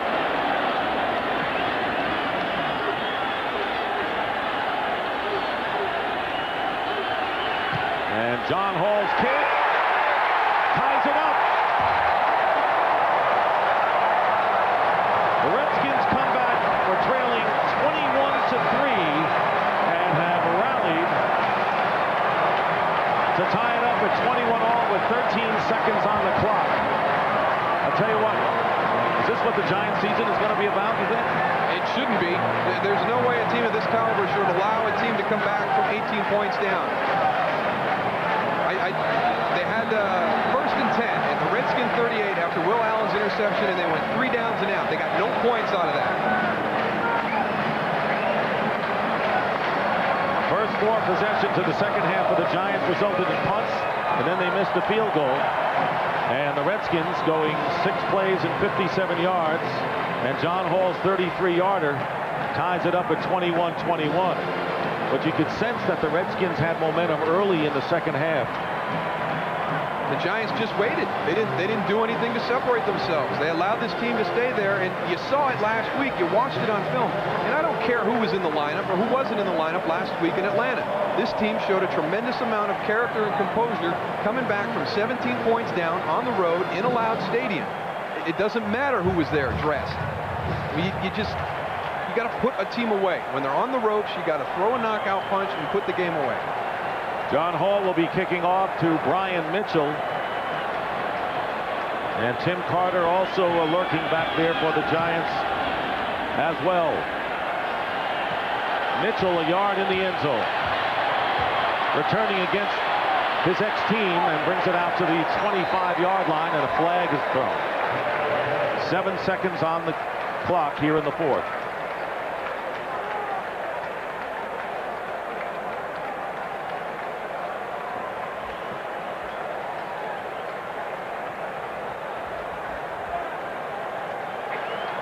Holding number 20 of the receiving team during the return. Jim Finn is holding, and we're headed for overtime. You would think 7 seconds to go, and the Giants not about to take any major chances here. They better come out and take a knee and go to overtime. Shades of Arizona last year, the first half. Interception and a touchdown. So they're going to take the knee and go into overtime. Who would have thought that the game would turn?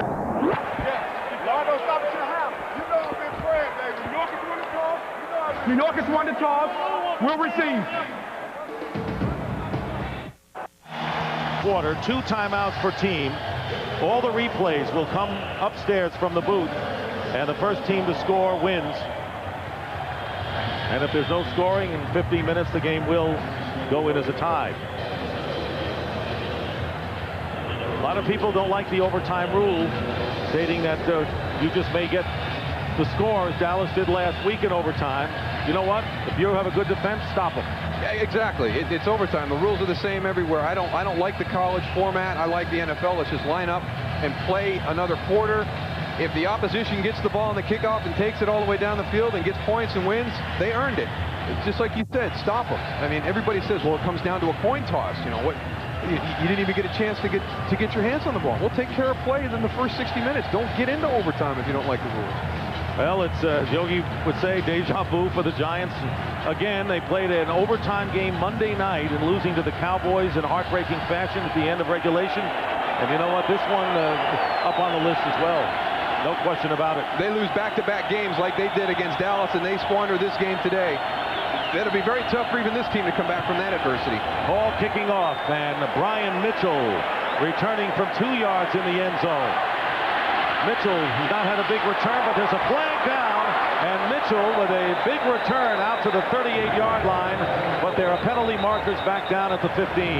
That was a 39-yard return by Mitchell, and we'll see what the call is. It goes against the Giants' illegal use of the hands on the return. From the spot of the foul, too. Not from where he finished the run, but from the spot of the foul. During the return, illegal block in the back, number 37 of the receiving team. Johnny Harris. So Terry Collins, who has the ability to get the Giants downfield in a hurry. He has thrown 3 touchdown passes today, 2 to Ike Hilliard, 1 to Amani Toomer. Giants will start from the 7-yard line.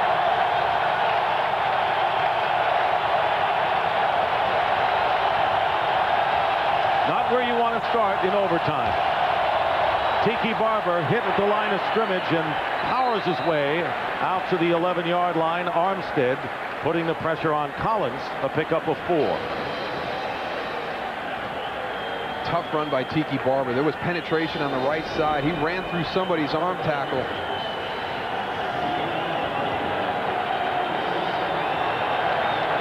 Second and 6.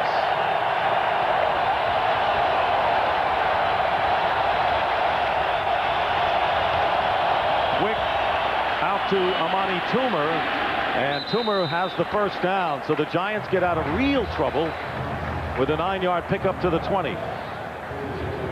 Giants had 21 unanswered points in the first half of this game, and the Redskins had 18 unanswered points in the second half. I think this might be an automatic. There's some confusion in the coverage. Those guys moving, trying to find a guy. I think Kerry Collins just pops up and delivers the ball if nobody's covered. He's testing him again to see if they've got it sorted out. There's still confusion on the Redskins secondary with the linebackers. From the 20, he's got time, and the pass intended for Shockey. It'll be second down and 10. Well, that's been a fun battle to watch all day. Jeremy Shockey and LeVar Arrington. Athletic ability versus athletic ability. Those two guys at their respective positions can do more than probably any player in the league, and it's been fun to watch all afternoon. Shockey's on the outside. There's LeVar Arrington. Beats him across the middle. Look at the athletic ability of LeVar Arrington to get back around, turn his hips. The ball's thrown high, but I don't think it's going to be completed anyway. And how about his speed and staying with Shockey? And here's Barber off the right side, breaking a tackle. Tiki Barber goes upfield, and a big first down, gain of 15 yards with Bowen on the tackle. Let's quickly go to James Brown for a game break. JB. Hey, Dick, and show you how Minnesota moved to 3-0. Gus Surratt, ex-Washington Redskin quarterback, in for the injured Dante Culpepper, hooking up with Kelly Campbell for a 72-yard strike. That gave them the margin of victory, and next week it'll be Minnesota hosting San Francisco on Fox. Back to Dick Stockton, Darryl Johnston. All right, JB. Meanwhile, this game tied at 21. Nearly 2 minutes gone by in overtime. 2nd and 10 from the 34, and a flag is down. And the pass intended for Shockey on the far sideline. Johnny Greer has had a busy day. It'll go against the Redskins, so it was a free play for the Giants and a 5-yard penalty called against Bruce Smith. Offside. 78, defense, still first down. 17 penalties, tying a Redskin team record. That's unbelievable. I mean, you knew it was a problem coming in. Steve Spurrier talked about it, but how prophetic is that to set a team record, the game that you concentrated on trying to eliminate penalties during the week. 1st and 5 on the Giant 39 after the penalty to Bruce Smith. Pumping once, and here is Shockey with the catch and the pivot, and a first down into Redskin territory. Jeremy Shockey with the catch, 14 yards, and quieting the crowd to a great degree. You see, this is the thing that Jeremy Shockey does. That's a safety covering him out wide in the formation. He has the ability to make the catch, pivot around, and separate from Ifeanyi Ohalete in that situation. And Arrington can't go out wide to cover him. Now, you don't want LeVar taking himself all the way out of the formation, so when Jeremy splits out totally to the outside, he's going to get picked up by a safety. First down, Giants on the Redskin 47, overtime, tied up, and a play action, and here comes Arrington on the blitz, and the pass caught by Jim Finn, the Giant fullback, and he's knocked out of bounds, and around the 20-yard line by Trotter. A big play made by Jim Finn, 28 yards, and the Giants are in field goal range to win it right now. Watch the pursuit of these guys. Everybody's going that way. He bootlegs out. Jim Finn is wide open. Wide open. They had not used Finn much today. Did not play last week against Dallas, but all he had to do was catch and scamper.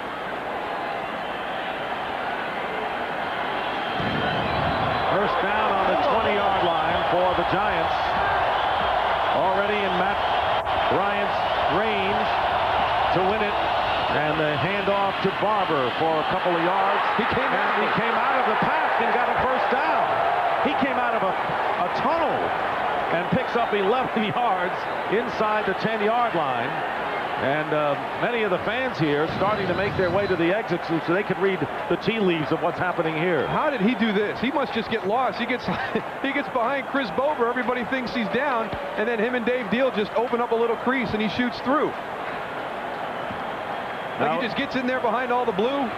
Everybody misses him. I tell you what, Todd Franz had to be surprised to see him coming through that pond. And Tiki Barber, 125 yards on 28 carries. First and goal at the 9-yard line. And when do you finally say we don't need all the downs? Let's just bring in Matt Bryant now. Right there. You just moved the ball off the right hash. You had your quarterback move over and get it into the center of the field. I'd be shocked to see if they ran another play right now. And Jim Fossil calls a timeout, one of the two that each team has in overtime.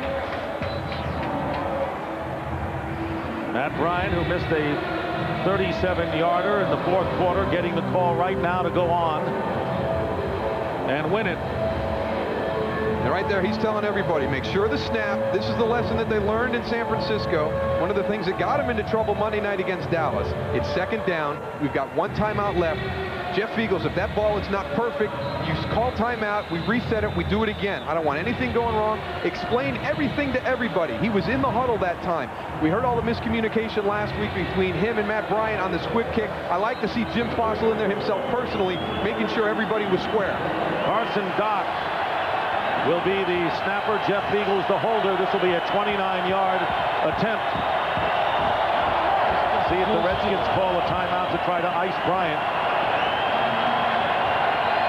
This is for a Giant win.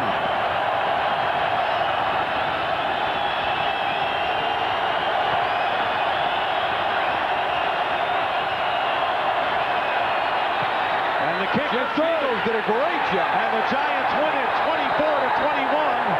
And a flag is down. So hold everything. Penalty marker down at the line of scrimmage. Unsportsmanlike conduct, leaping on the defense. They feel that was good.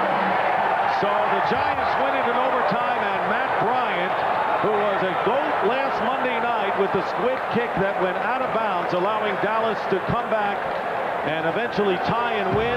The hero here, as is Feagles with his hold, and the Giants survive 24-21.